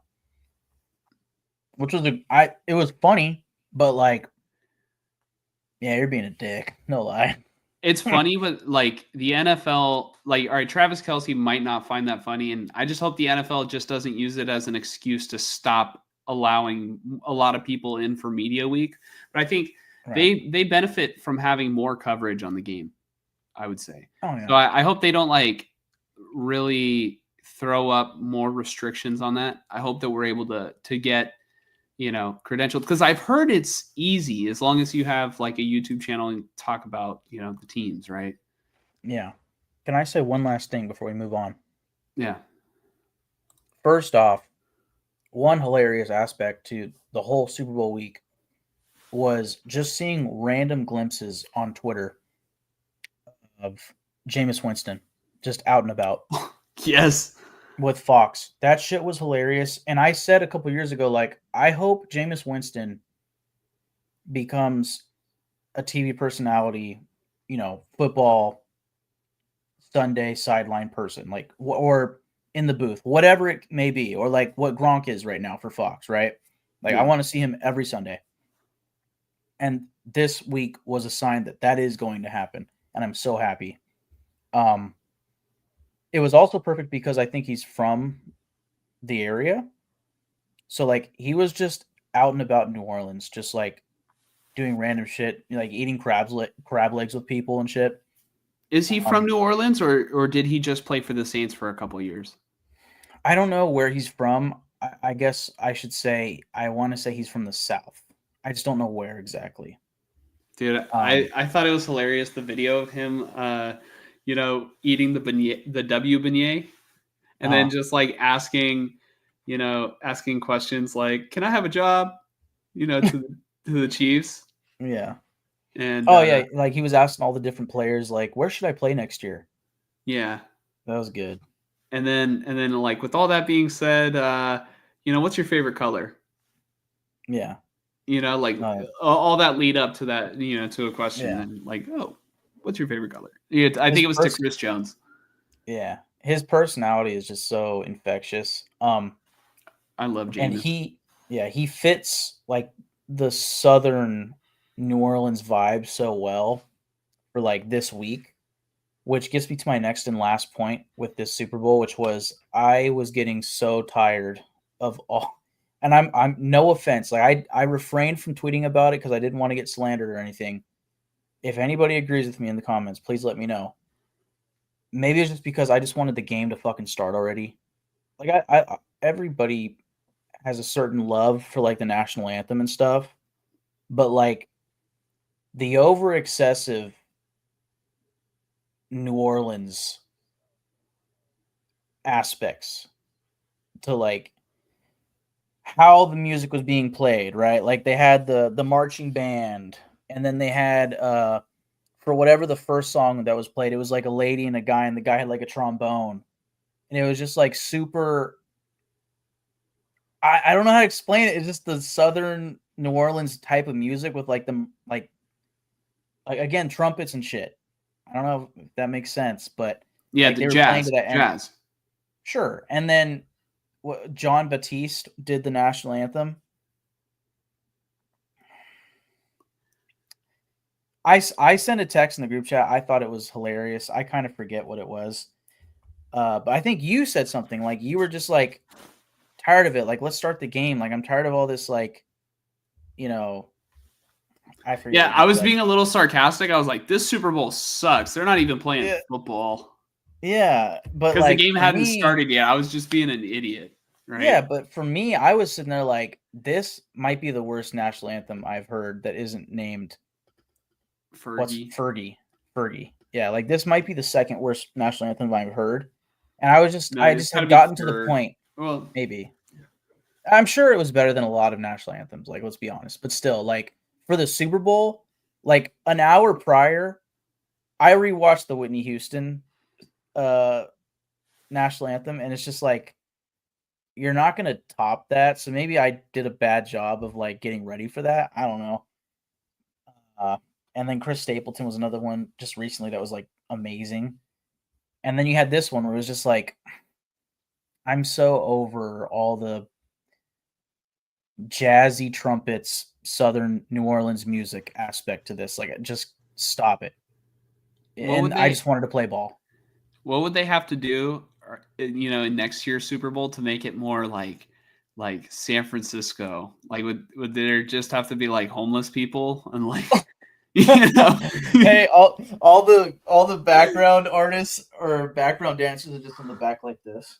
Yeah, I don't know, man. Like, all right, what could they add, right? Not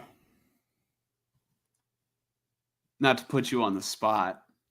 Well, they should just have Journey do it. Yeah. All right. Yeah. Just have Don't Stop Believing. Just be like the theme of the Super Bowl. No, have E40 do it. Ooh. Ooh. Welcome to the Bay Area. Ooh. Yeah. Fucking. Yeah. Fonzie says, keep up the work, brothers, and you will be there. Thank you, Fonzie. I appreciate the support. It's honestly great, that we've had like all you guys pretty much since like day one. Most of you guys. It's been great. I really need to make a Discord server, and then just like we can all chat in there. That'd be really cool. Yeah, it's like maybe like a subscriber like thing. You get access to the Discord. Hell yeah. We can figure out a way to make that set up. Let's move on, Mike.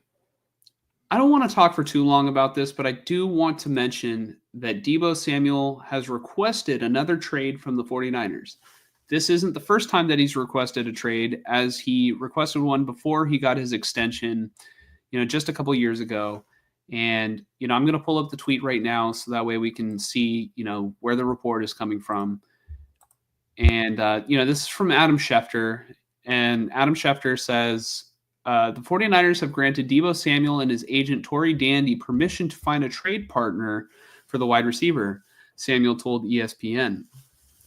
This comes after Samuel asked San Francisco to trade him during the players' exit meetings after the season. It was a hard conversation to have with Kyle Shanahan because of the relationship that we have, Samuel said today. But I have to do what's best. I'm more than thankful for the 49ers giving me the opportunity of a lifetime, but now I think it's best we find another team.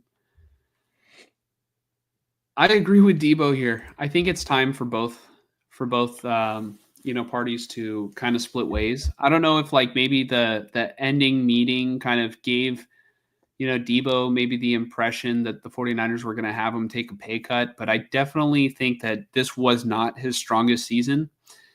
I think if we really recap the years that he's had with the 49ers, there has been one season where I think he's really lived up to his contract, and that was before he ever got paid.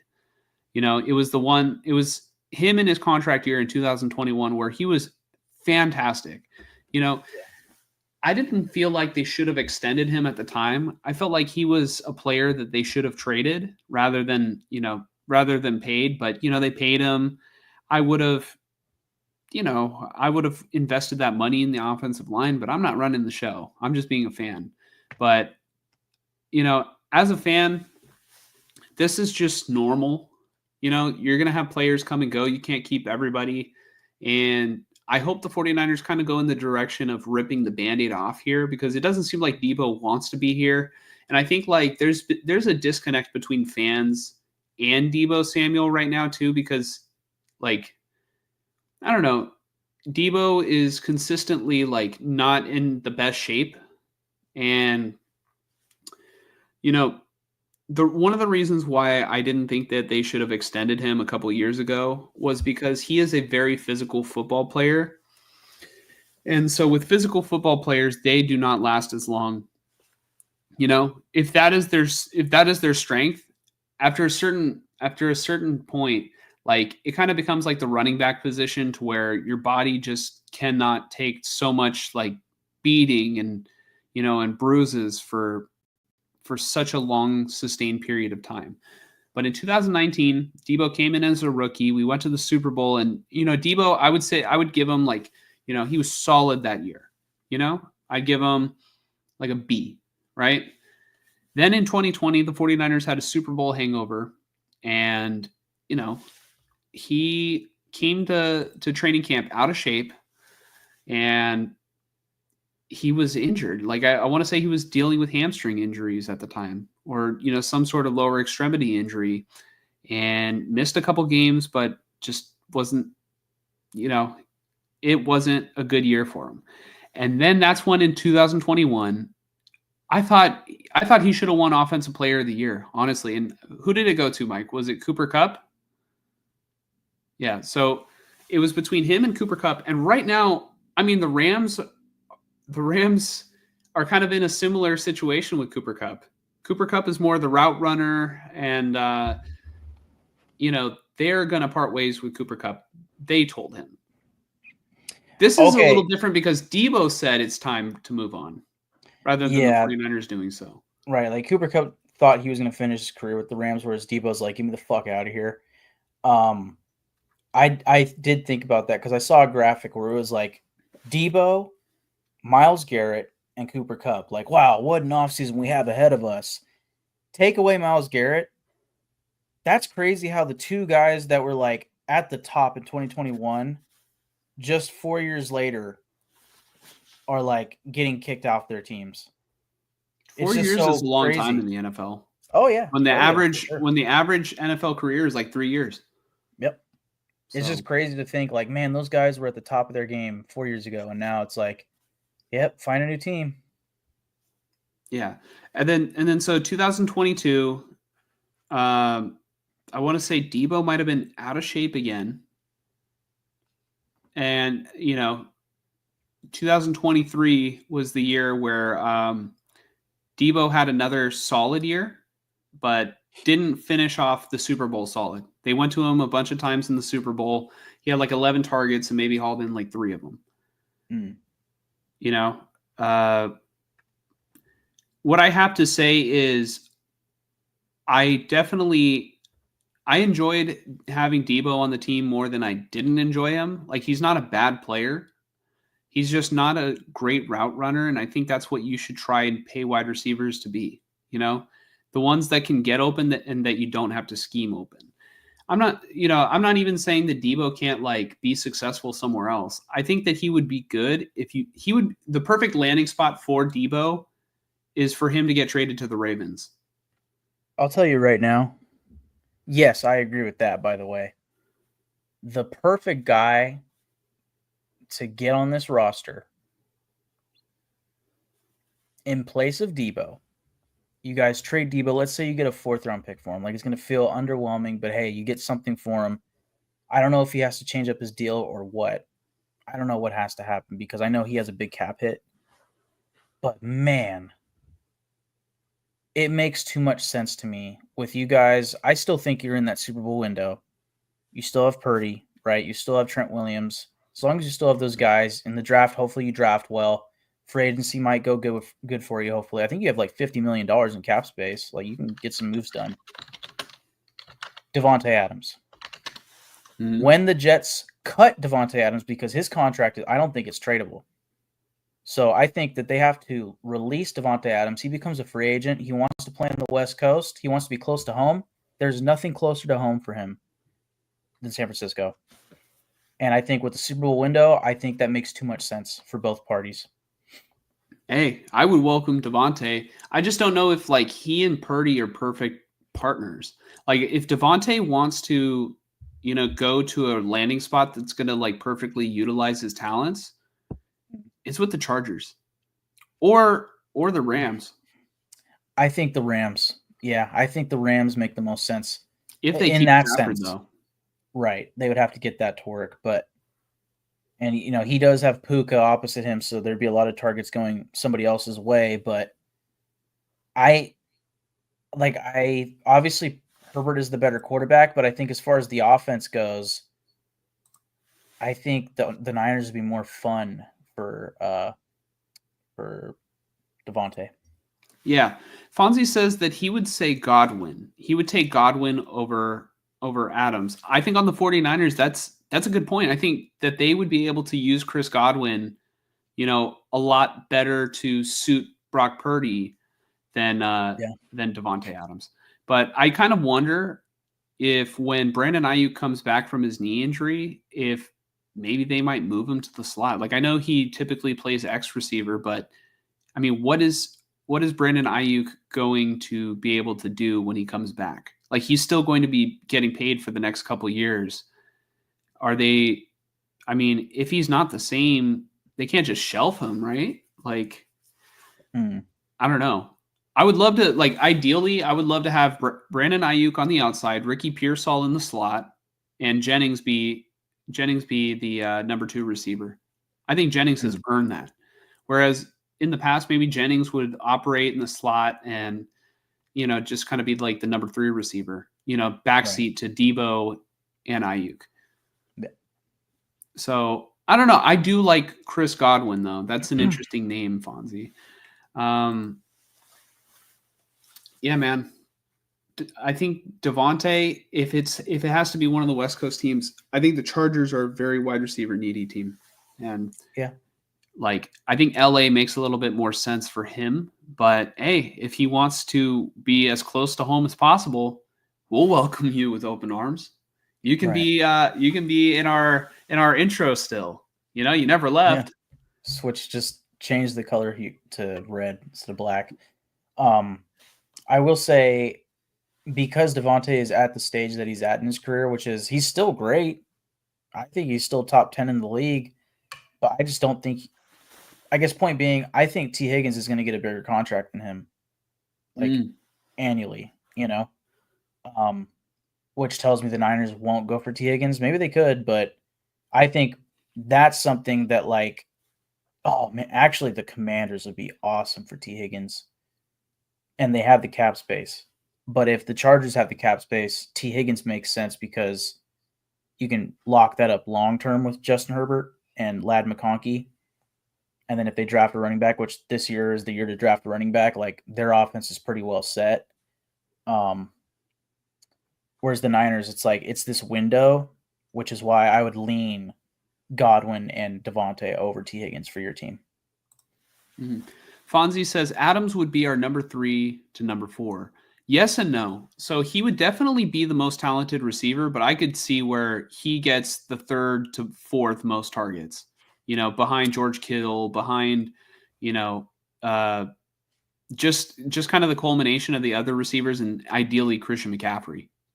Right. I think it would probably still be the same as what it's been, which is any given week, anybody can get the most targets, but more than likely, when fully healthy, it was Ayuk. And I think this upcoming season, Ayuk's not going to be that guy.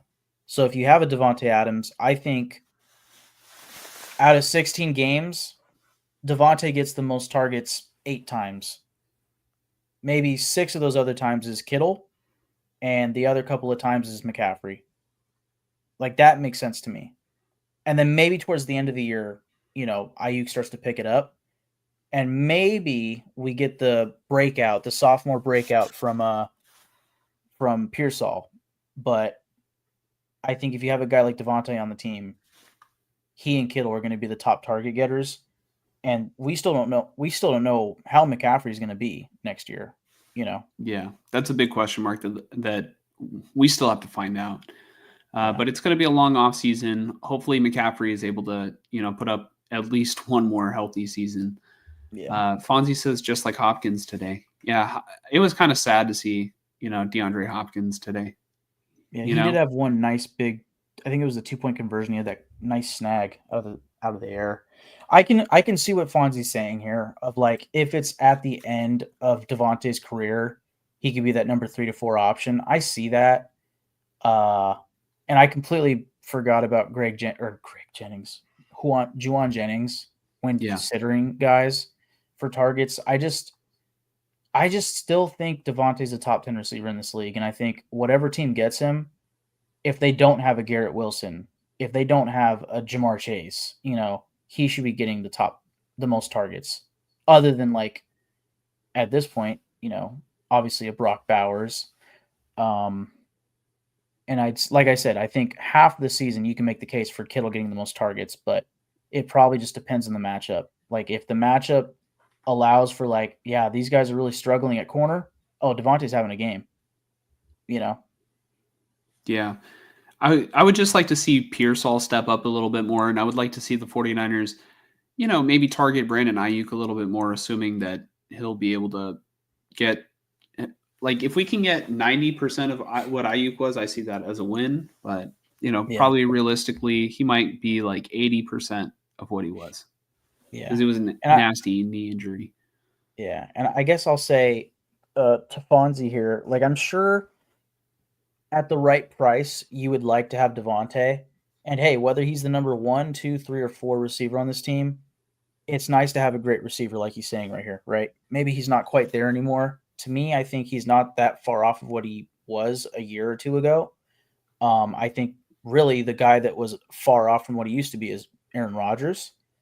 And just that Jets offense wasn't that good. I think regardless, in this window that you guys are in, to have a guy at a Hall of Fame level, maybe 80% of that, whatever, but the Hall of Fame hands and route running that is Devontae Adams, that is extremely valuable to this Super Bowl window that you're in my opinion. And it's worth it. Yeah, he can add, like, let's just assume that Devontae maybe is kind of washed or, like, you know, getting a little bit old. Like, you know, we got Emmanuel Sanders towards the end of his career, right? In 2019. And that was like the move that really helped the 49ers passing game. You know? So yeah. I mean, hey, if Garoppolo was like 2 or 3 yards short, you guys might have beat the Chiefs in 2019. Yep. Not to bring that up, but yeah. And then Fonzie asks, How much cap space do the Ravens have? LOL. Well, according to Over the Cap, they have 5,956,000 or 5.956 million. So, I mean, they can always restructure contracts and make things work. Like Lamar's going to be there for a while. I don't know how much time Derrick Henry has left, but there's Roquan Smith that they can restructure, and is Zay Flowers going to get an extension? Is he hitting a contract year? So they're going to have to budget for Zay Flowers too. So I'm just saying, like, from a football perspective, if you have a run, like a running game or like an RPO game that stems from Lamar Jackson, Deebo Samuel, and Derrick Henry, I think that's going to be pretty hard to stop. And especially you pair that with Zay Flowers, like that's pretty good for them.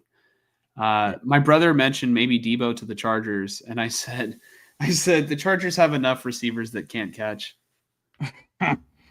Yeah. I'm trying to think of what other teams would be cool for Deebo.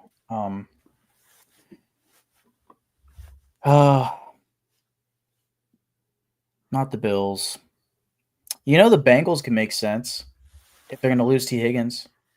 Like, I don't know if it's exactly the right scenario for them. They could probably, like, they're going from one often injured receiver to another in that case, and this guy has worse hands, so probably not. So I don't know. Just, you would think that somebody that's winning would trade for Deebo, but then again, maybe. Oh, no. I was gonna say the Jaguars. Yeah, no. I was like, if you're the Niners, you don't want to send Deebo to the Ravens because it's gonna make you look bad because they will make Deebo look good. You want to send them to the Jaguars. So, I mean, I don't know how Liam Cohen is going to run that offense, and maybe Deebo could have a resurrection there. Maybe Deebo is just going to be good no matter where he goes next year. But, I feel like the Jaguars would be a team that you want to send him to, or like the Titans, just so that way it doesn't make you look bad. Yeah. I can see Houston. I guess my thinking here is like... Or the Patriots. Yeah, the Patriots. They have the cap space too. They could actually take his contract if they really felt like doing it. Yeah, they wanted Ayuk. Fonzie says the Texans. Yeah. Bobby Slowick. Well, not anymore. He got fired. Oh, yeah. True. I think D'Amico Ryans. I think whoever trades for Deebo, chances are, has a young quarterback that they want to get weapons for that quarterback. So all those names, the Jags, the Texans, the Patriots, those teams line up with that, of having a young quarterback that needs weapons. Hey, how about the Bears? The Bears would be a good landing spot for Deebo. Only because Ben Johnson is going to be calling plays, and I can see where they're able to use Deebo. Yeah, I think they'd be more efficient probably than Shanahan, but I don't think he'd be getting more touches than he has with the Niners this year, because you also have Odunze, who they have high capital invested in. I don't know what it's a different kind of player, though. Yeah, but you still have DJ Moore too, and I think DJ Moore falls more in line with Deebo. But DJ Moore is like a poor man's Jamar Chase, basically. Like, he's the do-it-all guy. And then you have Odunze. I was going to say the Lions, but they're losing Ben Johnson, Right, but they could still... Also, if you're going to trade him, that's probably the last team you want to trade him to, other than the Rams, Seahawks, or Cardinals. Mm-hmm. So, Fonzie says, send him to Vegas. Oh, please, and Fonzie says Washington would be a dangerous spot. Yeah, I like T. Higgins more because I feel like Washington needs a possession receiver, whereas Terry McLaurin, he's a great possession receiver, but Terry McLaurin's very much like the deep threat guy. I mean, hey, if they could somehow afford both, that'd be a crazy trio of receivers, but I doubt they do that. I could see it for sure. And it makes sense. I think we mentioned this before. I might have mentioned this, but like, they have Adam Peters there as the GM, so they could easily make good conversation as far as trade talks. Mm-hmm. Fonzie says, at the right price, you can't have enough good backups. so many receivers are hitting free agency. Yeah, because I think teams realize you can get receivers. And paying them has become tremendously expensive. In that case, send them to the Patriots. Deebo and a second for Garrett. Deal. Bada bing, bada boom. Everybody wins. Except, well, actually, I really feel like the Browns would be taking advantage of us. So I hope the Browns don't see this video and decide to do that, because that would make me very sad, because I have a Deebo jersey. So, don't do it, Cleveland. Don't outsmart the 49ers here. Obviously, I am being 100% serious. Mike, I think we're ready to move on. Are we? Yes. We can finally talk about the Raiders hiring offensive genius, head coaching 101, Chip Kelly, as their offensive coordinator. Mike, tell us how you're feeling about this hire, stuff that maybe you're excited about, maybe that you're hesitant on, or if it's just all smooth sailing ahead for you. I'm cautiously optimistic. I guess my first reaction that I've noticed with myself, with hirings, firings, whatever it may be, I'm usually pretty optimistic with the decision making, and then I just wait and see as far as saying, I told you so, or, gathering full, complete thoughts on something. Like, I'm always going to hope that a coordinator does good, and then if they don't do good, I will be honest and say, like, this guy needs to fucking go, So, like, pretty quickly this year, I wanted, help me with the name, offense coordinator, Luke Getsy. Luke Getsy. I wanted Luke Getsy the fuck out of here, right? That's why I was confused for a second, because normally I'm the one who has to come and say, yeah, Luke Getsy, but you said, coming into this year, I wanted, and I'm like, did Mike want Luke Getsy? Like, who did you want? Like, I was like, Cliff Kingsbury? Wanted them out of here. Yeah. And then, like, the year prior, I came into 2023 still optimistic on Josh McDaniels, admittedly. Like, it was not the popular thing. Nobody liked him because the Patriot way, all this shit. And the offense wasn't good his first year.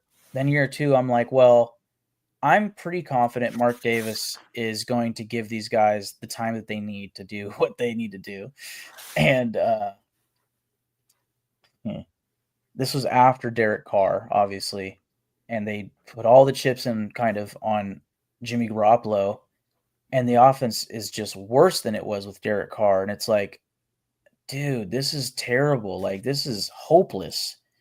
And I just got to the point where I was like, get Josh McDaniels the fuck out of here. And sure enough, they did it, And I had come into that season like, they're not going to fire him. They're not going to do it. And by midseason, I was like, get him out of here. So, point being, I can be honest once I've seen it. And the tough thing here with Chip Kelly is I haven't seen it in the NFL for quite a long time, right? And I think every Niner fan, I'm not looking at the comments right now. I don't usually, when I'm watching the pod, I don't look at the comments until you show them. But I'm sure if there's a Niner fan commenting right now, they're laughing at the Raiders for hiring Kelly. Well, let's look at one of the comments. Hey, Fonzie says Kelly has been a good coordinator, not a good head coach. And you know what? That's the gist that I get. So thank you, Fonzie, for being honest. Because I think a lot of Niner fans are like, not that it's like super, hateful or like, oh, ha, ha, ha. It's the Bay Area rivalry. So some fans are like that. It's whatever. But the gist that I have gotten is like, if I asked a Niner fan, it's like, dude, that guy sucks. And it's like, yeah, you had a bad experience with him. No shit. But he was the head coach, and it's a little different. And I think, if we're being honest here, I don't think the personnel was that good on that team, Whereas, so that was the really bad year for him in the NFL. Otherwise, with the Eagles, his offenses were great. He just wasn't a good head coach, right? Like his first 2 years as the Eagles head coach, his offenses were top 10. And I'm not expecting that next year. Like they have work to do. If they could get that done, then oh my goodness. But I'm not expecting that. I'm just hoping for middle of the pack, really. That'll be a good enough jump for me compared to this season. But there's a lot of decisions to be made at running back. Obviously, quarterback's the biggest, and then how good will the offensive line be? And then above that, or not above that, but with that comes scheming and play calling. So I'm not going to jump the gun and say, like, this is the best hire they could have made. I've seen a lot of Raider fans and Raiders beat writers saying that. I'm a big fan, or whatever you want to call it, follower of Mo Moton. All the signs were pointing to Darrell Bevell, and nobody was excited about it. He was like a 7-year, tenured offensive coordinator for Pete Carroll back in Seattle when they won the Super Bowl. Nobody was excited about it because other than a couple of those years with Seattle, like Darrell Bevell has not been a good offensive coordinator, right? And I wasn't like overly excited about it. But I was just like, hey, at least he's had success with Pete Carroll. Mo Moton was on here on Twitter on his, Bleacher Report and lives and stuff saying, like, if the Raiders can hire the right guy, it's Chip Kelly. Before they even interviewed him, he was saying Chip Kelly would be my top choice. And they hired him, and I'm like, wow. All right, well, hearing that from Mo Moton weeks ahead of this gives me hope. But I'm not going to sit here and act like I know for a fact that it's going to work out. But hey, Ohio State just won the national championship, and I think he was a big part of that. So I'm optimistic, cautiously optimistic, as I usually am with the hiring process of coaches. But I'm not going to jump the gun on like celebrating. I need to see it first. So this year will be telling. But I can give you the floor to give your thoughts, and then I do have a tweet that I sent to the Silver and Gold Twitter that I would love to read. That probably gives a better breakdown, if you will. So, So I kind of agree with Fonzie here. That Chip Kelly has been a good coordinator and not a good head coach. And like Mike said, the year that he was on the 49ers, he did not inherit a talented roster, nor did Trent Baalke do him any favors constructing one. Yep. I do remember back in high school when the 49ers, there was talks that they might get Chip Kelly, and I remember being excited for it, right? Excited because, he was good on the Eagles until he wasn't, Right. And so I was excited, and I'm like, man, could you imagine actually Chip Kelly paired with Colin Kaepernick would actually be like a really good duo. Like, they're going to be able to run like zone read and be very creative on offense. And, what I did experience as a fan was, obviously Chip Kelly has shortcomings as a head coach as it is. But as a play caller, it felt like the same recycled couple plays where every single game, the 49ers would go up like 14-0 and then just get dogged the rest of the game. And, they started off the season with Blaine Gabbert and then finished the season off with Kaepernick. But like, they did not have a lot of talent around these quarterbacks. They had the number one receiver at the time might have been Jeremy Curley, right? We had Vance McDonald at tight end. We had Clive Walford. No. We had Torrey Smith. Torrey Smith might have been like the most talented, but like just past there was prime. not – he was past his prime. And, he just wasn't necessarily the right fit with the quarterbacks too. Yeah. The running back was Sean Drone, Maybe Carlos Hyde at best. Maybe, depending on the year. I don't know. You know what? Yeah, Carlos Hyde, but I think he might have gotten injured that year. Yeah. I don't think Carlos Hyde ever rushed for 1,000. Yeah. I mean, regardless, you're describing what was probably the worst receiving core in the NFL that year, and Probably And he one of was the one worst and rushing done. attacks. Yeah. And he was one and done as a coach. And so, you know, it's kind of weird to me how like they fired Chip Kelly very quickly. Like I understand why they did it with Tom Sula because, you know, it kind of seemed like the job was maybe a little too advanced for him or like a little bit too big of a role for what he was used to because he went from being a defensive line coach. But Chip Kelly was supposedly an offensive guru. So as I said, they would go up and they would just like run, you know, they would run a lot of like just halfback dive, you know, straight up the middle.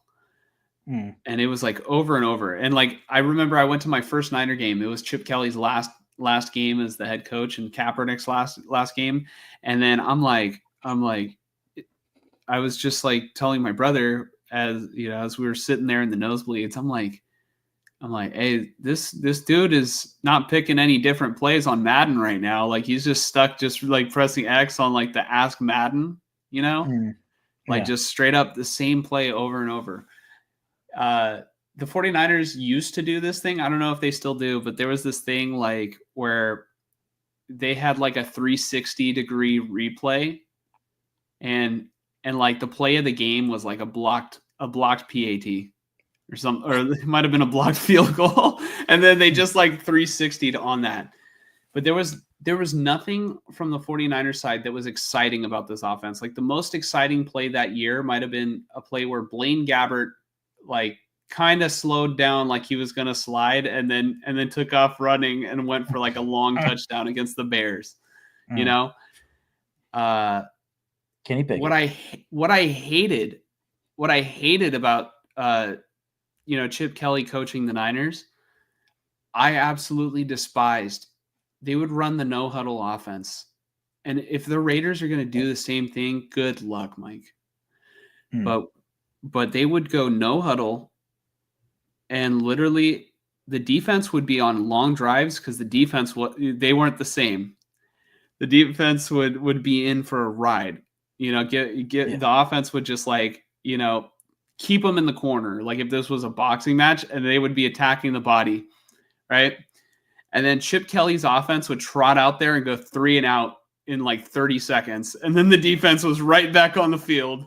Yeah. Like is not ideal. You know, I don't think that, you know, I have to imagine Pete Carroll is not going to let Chip Kelly just do no huddle offense, but you know, and I really haven't followed Chip Kelly since he was on the 49ers, but you know, that's my experience and not necessarily that I really despised him, you know. It's just like looking at that era as a whole of like, man, we got rid of Harbaugh for nothing. And it was the low point, you know, in between like 2 really good tenures, you know, of coaches. Like I have my critiques about Kyle Shanahan, but like, you know, he was never a dumpster fire like the previous 2 coaches. Right. You know, and funny enough, he is the only coaches out of the 4 that I'm even talking about, you know, with Harbaugh, Tom Sula, Chip Kelly, and you know, and obviously Kyle. He's the only one who hasn't won a championship to any capacity because Chip Kelly now is a national champion in college as an offensive coordinator. Yeah. But what I kind of think is, all right, you could look at it this way. If Chip Kelly has good talent, he can call, you know, a good offense. I'm just wondering if it's going to be so easy to fill in the talent and have a huge talent disparity like he was able to have at Ohio State, you know, because he was also the coach of UCLA in 2023, you know, the year before, I want to say. And they went 8-5, you know. So they were just kind of mid. Right. So I don't know. I think it's going to be different. And I hope that Pete Carroll just kind of like allows Chip Kelly to do the things that he's good at. And in terms of like, you know, I guess play design, but you know, like I said, I didn't see much of that on the Niners. I didn't see much of that. Yeah. But I'm really in college, he seems to be more creative, and when he was, with actual talent, Yeah, I've seen a couple plays linger on Twitter from certain Raider accounts, showing Ohio State plays, and it gets me a little excited, but not anything worth going into right now. I really want to be able to find a way to like really watch Ohio State film to some capacity this offseason, but we'll see. Okay, what I will say, in theory, Chip Kelly made a lot of sense with Kaepernick because you had the pistol offense and Kaepernick's mobility, right? And I think to that point, Chip Kelly was pretty well known for utilizing mobile quarterbacks. And one place that we haven't mentioned because it was so far in the past, but I remember Chip Kelly from his days at Oregon, back when Oregon was a fucking powerhouse. Marcus Mariota. And Mariota, yeah. And that, the mobility there. And just probably an hour ago, I was saying, for years now, and at times I've fallen off of it because I felt like, yeah, maybe Jalen Hurts isn't that good or like isn't like a top 10 quarterback in this league. But I have said many times, like the quintessential quarterback for me, for the Raiders, is Jalen Hurts. Like if I could pick the quarterback, and I don't get to pick every perfect, quarterback tool. Like I don't get to pick Josh Allen's arm, Joe Burrow's accuracy, Patrick Mahomes' ability to take what the defense gives him, and this Lamar Jackson's speed. I don't get to choose all those things, right? If I could just have a couple things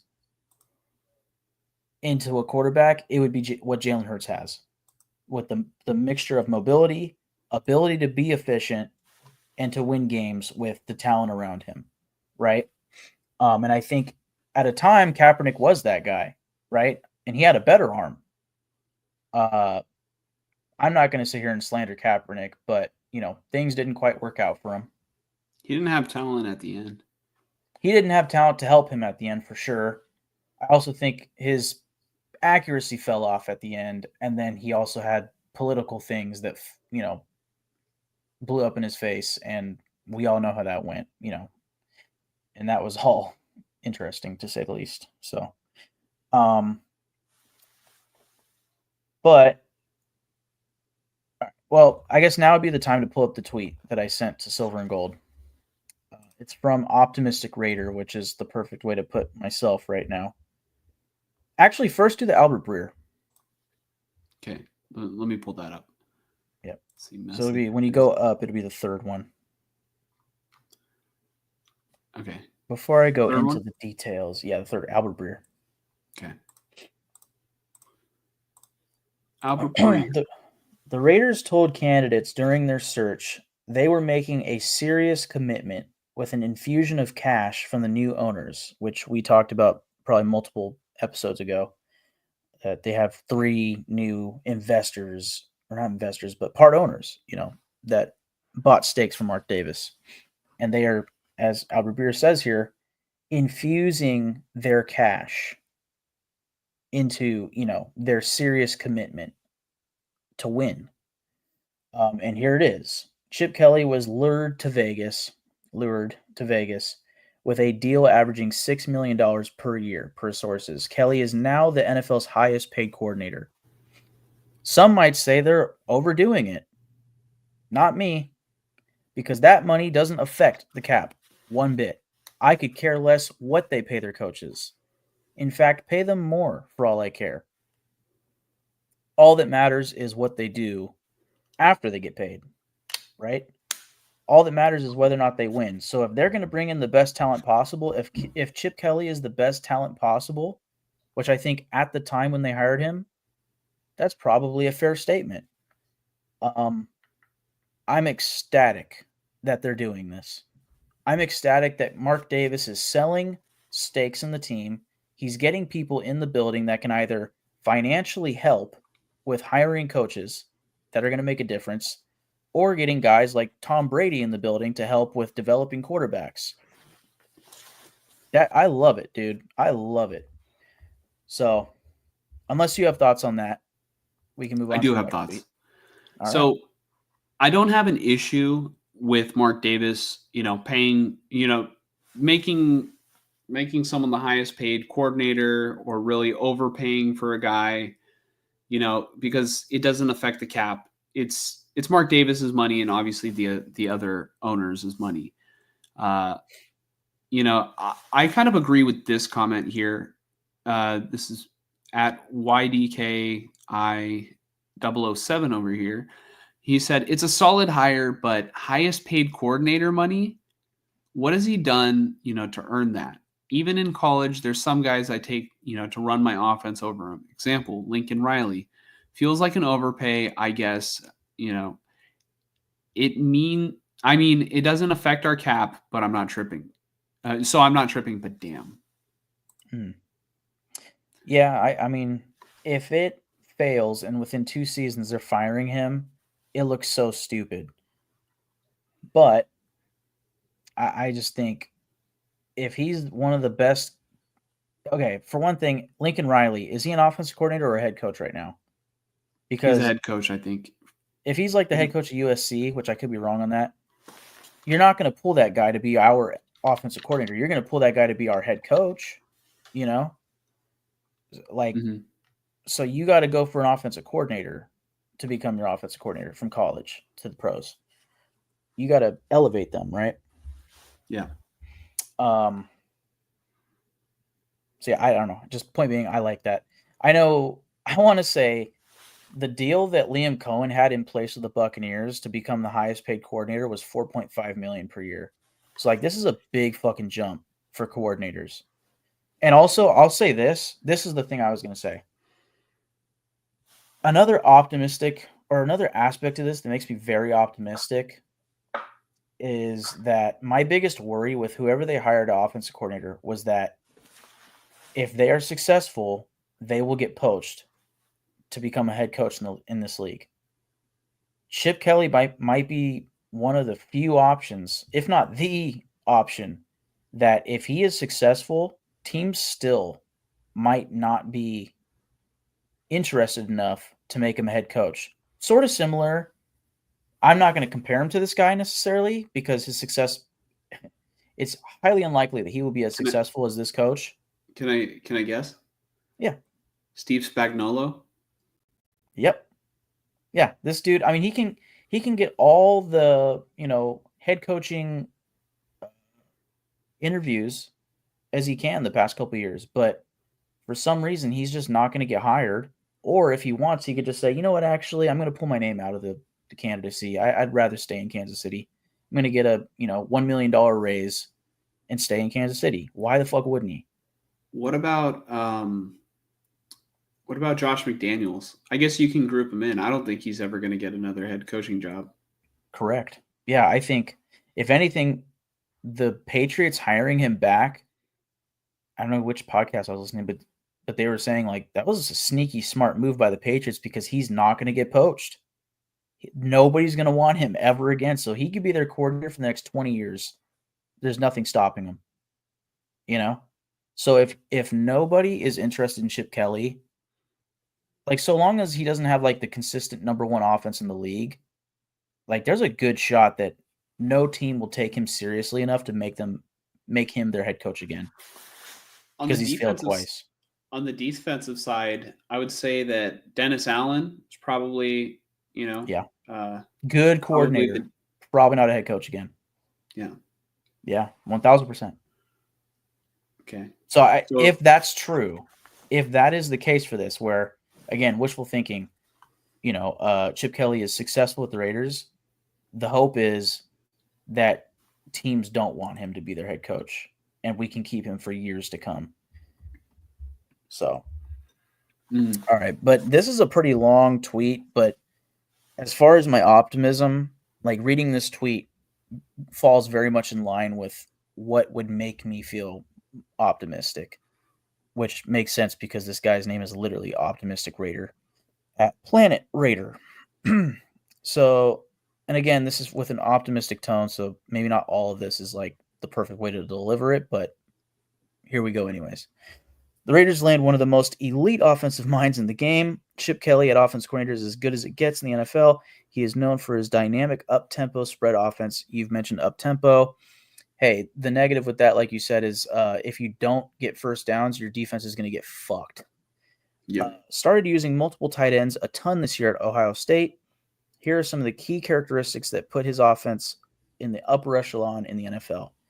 If you could just scroll down a little bit as I keep going. Number one, no huddle, hurry up tempo. Kelly's offense is designed to keep defenses on their heels by minimizing time between plays. This prevents defenses from substituting and forces them to stay in base formations. That's the positive for sure. I will say one game that really stuck out to me with, no huddle, hurry up tempo was the Eagles-Rams game in the divisional round. When the Rams were making their comeback, they went full no huddle. And it was killing the Eagles, absolutely killing them. But they weren't doing that all game. What I would like to see, I don't want to see all day, every day, hurry up tempo. I would like to see it situationally. Utilize it at the right moments. Be efficient with it, but don't do it all the time and fuck your defense over. Like, use it on drives to keep the defense in base formation, and if your offense is humming, good. But once you need to substitute. Yeah. But don't all the time. Like, that's stupid. Okay. 2, zone read running game. The foundation of his run game is the inside and outside zone read, where the quarterback reads a defensive player, usually an edge rusher, to decide whether to hand the ball off or keep it himself. I love that because, like I mentioned, he is somewhat well known for having mobile quarterbacks in his offensive scheme. When I watched his introductory press conference, I liked when he mentioned that. This is another thing I was going to say. Like, looking back on his quarterbacks, you had, of course, Marcus Mariota, and then with Philadelphia, he had Michael Vick at first, and then I think he got injured, and then he had Nick Foles, who was excellent under Chip Kelly, and he ended up getting traded. And then they traded for Sam Bradford, and that's what made them fall off, by the way, was they traded for Bradford, and you have these hopes of like, oh, first overall pick, he could play great. Not so much, right? And then Chip Kelly gets let go. And then he eventually has Kaepernick, and then I don't know who the fuck he had at UCLA, but then he had Will Howard at Ohio State this year, mobile quarterback.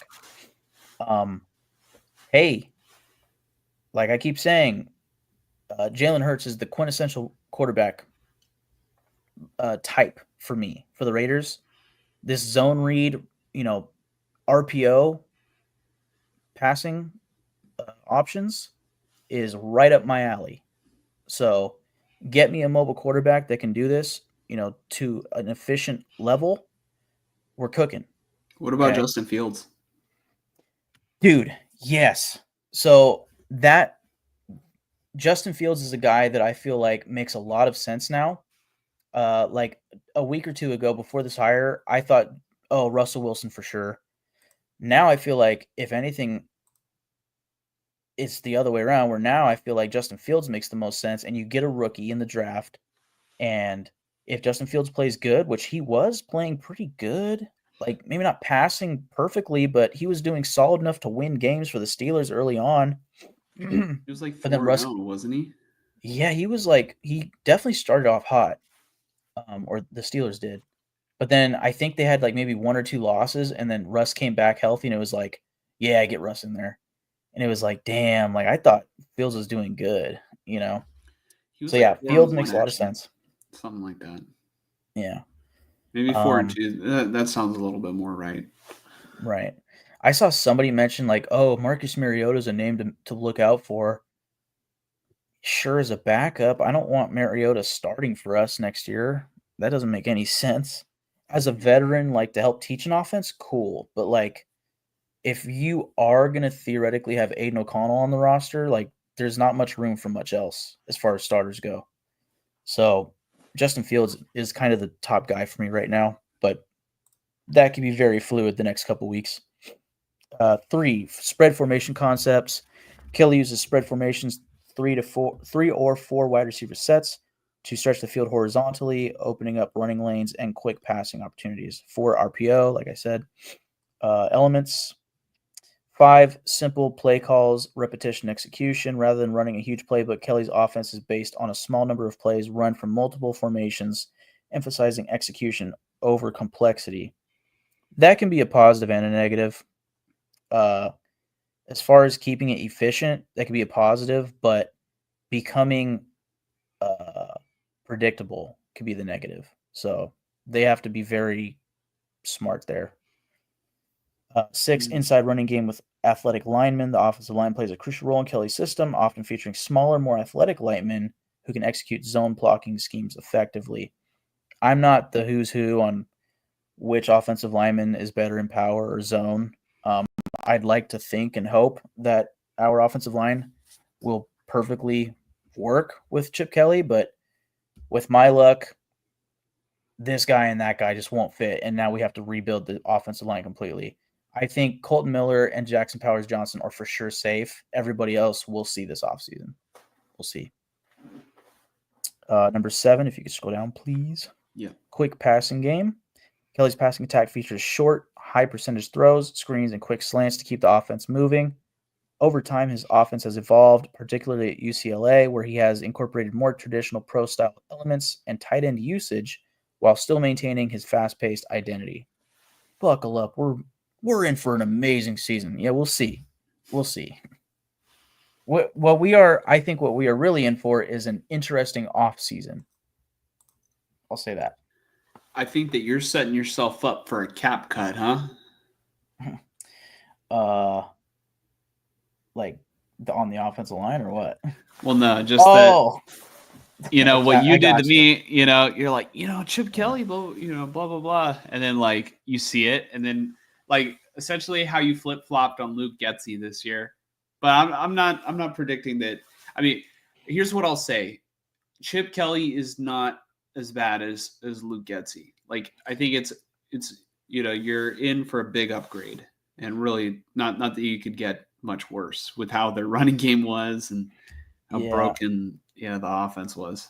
My thing right now is like hearing you name off the Niners personnel on offense the year that he was the head coach. Like we're not too far off, but we have Brock Bowers and Jacoby Myers. Like that's basically the difference between our offense and the Niners offense at that time.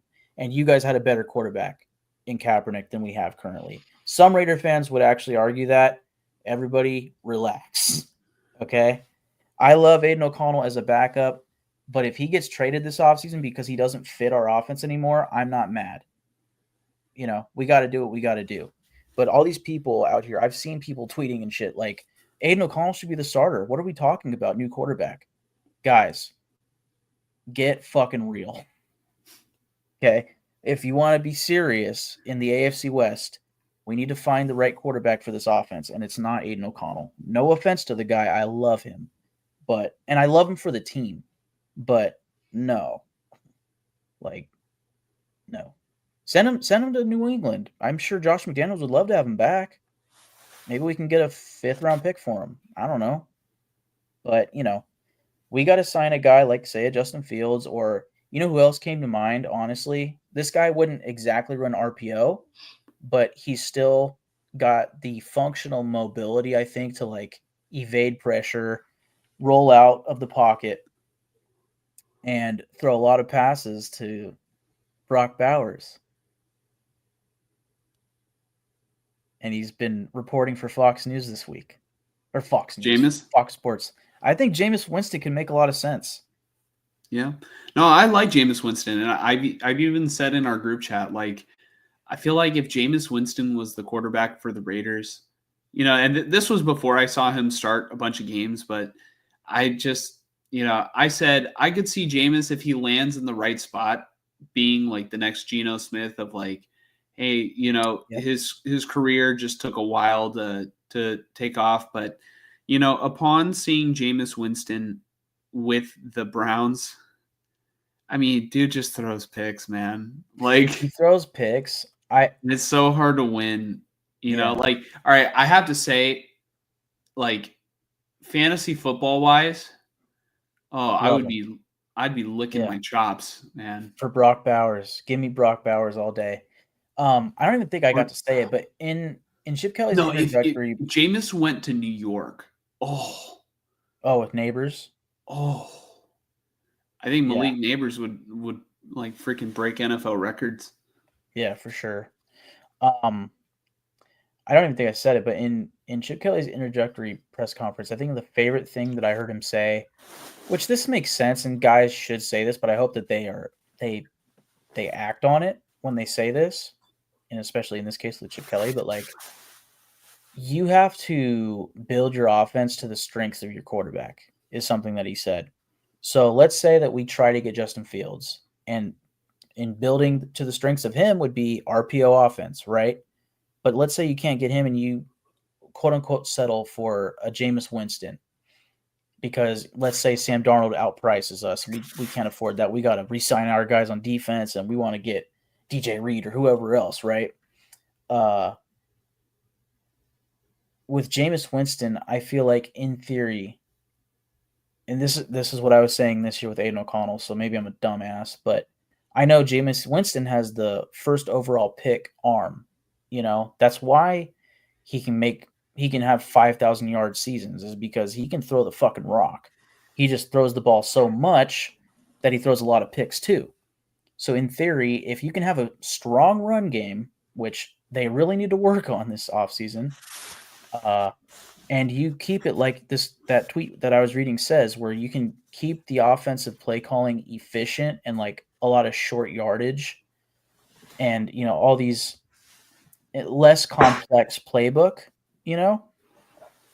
if you can keep it consistent, Jameis Winston could be a guy that like just game manages games, and I could see it working really well.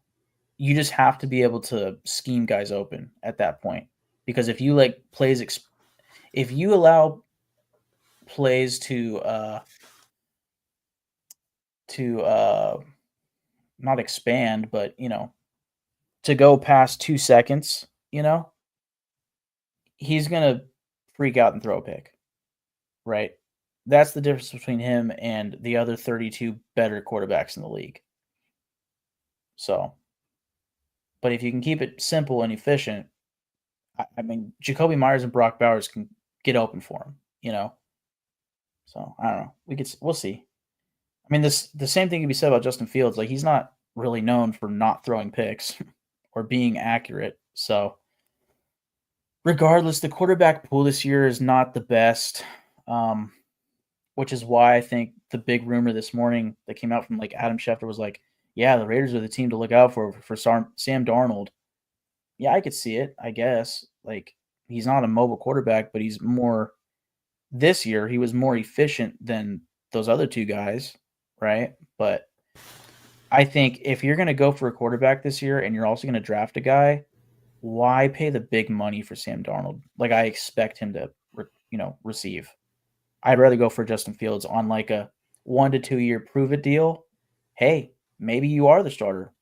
Let's find out. Let's have a battle,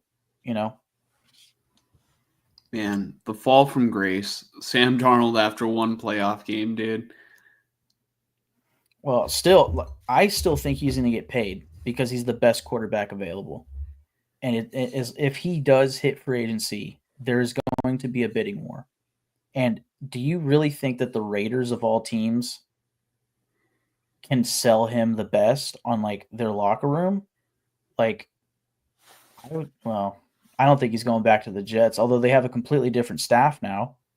But what would be a team that needs a quarterback right now? Other than us? Titans. The Giants. The Giants with Malik Neighbors. They have the offensive-minded head coach in play, but he's honestly on the hot seat, I'd say, this year. That's tough. I don't know. The Raiders need to get a running game, I think, especially with Pete Carroll and like all this talk about like wanting to run the ball. They got to figure out running back too. So I don't know. I think, like you said, right now I lean Justin Fields, dude, but I don't even know if the Steelers will let him go. So we'll see. Yeah. You won't have Bears fans this year saying that you can't have them. Quit trying to take them. Yeah. And I do think Justin Fields deserves his fair shot. So I think the Raiders, I guess that's the sell that the Raiders could give to any quarterback that they sign is like, hey, you're going to have your best shot to start here, because we're not in the position to draft a quarterback 6th overall. Anyways. This is the last tweet that you sent me. I don't know if you want to. Yeah, I didn't really. I just sent it just because I saw it at the moment and sent it to the Twitter. But yeah, Greg Olson is coming back as the Raiders quarterback coach. This is like his 3rd stint. I like what Vincent Bonsignor said here. When coaches like Sean McVay, John Gruden, and Pete Carroll hire you multiple times, it's a pretty good sign that you're a good coach. And I feel like Greg Olson did a good job with Derek Carr. Not the best coordinator in the world, but we don't have to worry about that. We just want him and obviously Tom Brady to work with the quarterback and whoever it is, whoever quarterbacks are in the room, develop them, And I like Greg Olson as a Raider fan. What can't he do? What can't Greg Olson do? He's all of a sudden he's a tight end, then he's a Fox announcer, now he's a quarterback coach. Obviously different Greg Olson, but oh right. Oh, and he can rap? Yeah, and he can rap. Yeah, there you go. Great song. It actually the rest of the coaching staff, I think maybe next pod we'll go over, because I think by then they'll fill out the staff, because they just hired Chip Kelly, so I think more of the offensive coaching staff will come in this week. I know that I'd say the most interesting hire was Brennan Carroll. Pete Carroll's son is the offensive line coach. He came from, I think, Washington. He's had success in college, but the worry, like, to me, the offensive line coach is probably the most important position coach on the team. So getting a guy who hasn't been offensive line coach in the NFL is an interesting choice to me. They hired another guy, though, that I remember. I was like, ooh, that was a good one. But we'll get back to it. I guess we haven't talked about Patrick Graham coming back, but that's my guy. I'm excited about that. I think we'll talk about that more on the next pod, though. Yeah, we're pretty much just gonna finish up this pod. I do see since we are talking about assistant head coaches, Fonzie says Niners got Gus Bradley, which I haven't talked about. Has as a defensive assistant. Talk about coaching hires. Yeah. Gus Bradley cost me the fucking fantasy championship this year. Fuck that guy. No. Well, it's interesting because Robert Saleh, I guess, I don't know if it was his first shot. I think his first shot was like as an equipment manager or something or not equipment manager, but I forget what the term is, but maybe special projects or whatever. But, he started off low and kept elevating, eventually became the linebackers coach, I think on the Jags for Gus Bradley. So it's funny how now it's kind of reversed where Gus Bradley's the assistant and Saul is the defensive coordinator. Mm-hmm.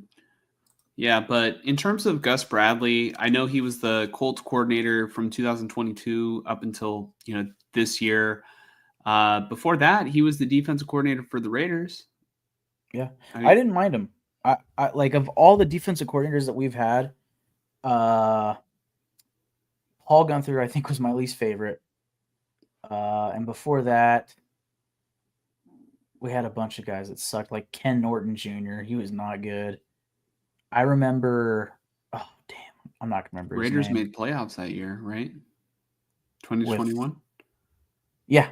That was with Gruden, and then obviously Bazakia. Yeah, and Gus Bradley was the defense coordinator. But yeah, I would say behind Patrick Graham, Gus Bradley's been my second favorite defensive coordinator for the Raiders since I've been a fan, I think. Mm-hmm. I don't remember who Jack Del Rio had as defensive coordinator back in the day. I don't remember. Maybe Jason Tarver.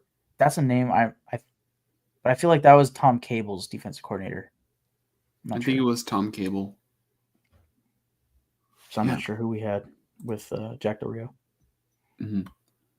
Yeah, but we'll see how prominent of a role that that Gus Bradley is really going to have. I'm more so excited about Saleh being back, and if he can obviously work well with Gus Bradley, I'm here for it.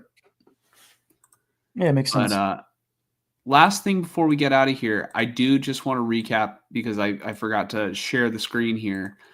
Mike and I, for whatever reason, just finished out with the same, correct or the same number of correct picks, for the playoffs. Nice. Season's over, man. Hey, we both got above 500. It's a win. We're both above 500, and I don't actually think that it counts it. Hold on. Yeah, no, I think that this just counts. Hold on. Okay. Yeah, no, I was gonna see if it also counted our playoff predictions as well, but this is just like our standard, predictions, and then the playoff ones are a little bit separate.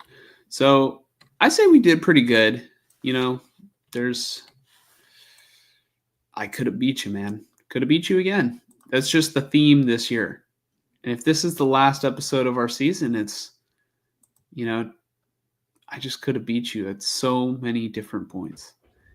And I can't wait for the time where All right, everyone. This concludes our episode of the Silver and Gold. What's that, little buddy? Oh, yeah, okay. Well, just when I have that trophy behind me again next year, oh man, I will be unbearable, Mike. No, I won't be unbearable. I will be. God, he's just looking at me. He's like, please take me home. I'm scared. I don't want to be with this guy. Yeah. Saying, talk to the hand. All right. I'm saying, oh, hold on. There's a little bit of a delay on my mic now. So it's kind of perfect timing. Indeed. But I'm saying, please comment, like, and subscribe to the channel. I just want to give a quick thank you to everybody who tuned in and, watched today's episode. I want to thank Fonzie. I want to thank Joel, Frank, Will, Pia, and Emerald Knight Photos, and Lecky, and 49er Media. Oh, and Rudy Olgwin. Yeah. Your guys' support, honestly, it's been great. I've noticed like a lot of I've noticed a lot more people tuning into the channel over the past week, or past couple weeks. So yeah, I would say to everybody watching, commenting and whatnot. Hold on 1 second, Mike. I do not hear you because my AirPods died. Okay. Maybe if I just plug in the other one. Can you hear me? I can hear you. My setup's falling apart over here. All right, you're good.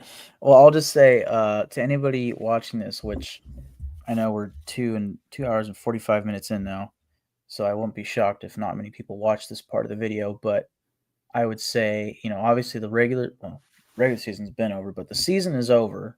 We are moving on to the 2025, I guess, off season. There's still a lot to be talked about between, like I mentioned, filling out the coaching staffs.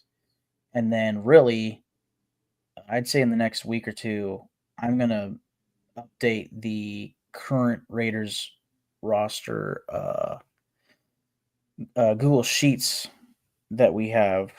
And then I think pretty soon here, we'll start talking about free agency needs, upcoming free agents, and, free agents out and about in the NFL that we could be looking at for the Raiders, and I'm sure for the Niners too.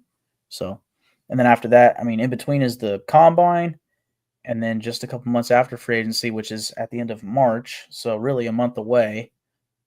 A couple, like what, 2 months after that is the draft. So, we're gonna have our little breaks, and then it's gonna be big moments here and there scattered, and then before we know it, it's gonna be training camp again. So, Yeah, I'm hoping see where that it we goes. can live react to the first round of the draft again. Yeah. What do we have? The 6th pick and the 11th pick for the Niners? Yeah, 6 and 11. Nice. Also, it's throwing me off, dude. Just the fact that the video is Wow, a couple. you're super delayed. I know. It's Wow. maybe because all right, I use my old phone as a camera, because I use the Epoch Cam app, and maybe my old phone is like, dying a little bit, but yeah. it I'm looks literally horrible. talking to the past right now. Yeah. Yeah, you're living in the past, Mike. That trophy is going to be mine for the future and on. Well, it's funny because as far as the past goes, 2023, Josh Knudsen, 2021, 2020, 2018. I mean, 4 championships, that's good, but it's the past. No, man. I'm the future.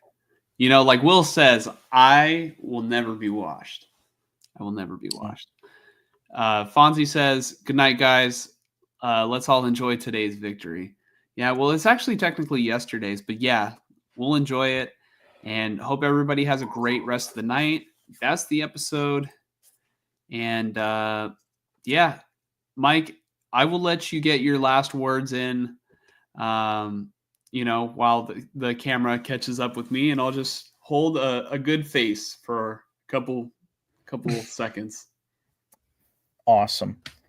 Yeah, not much else to be said, but I am very excited for free agency. A lot of defensive players that need to get re-signed. And it'll be very interesting to see where Spytech and Pete Carroll and company take this offseason. So, Yeah, last words. Wrap it up.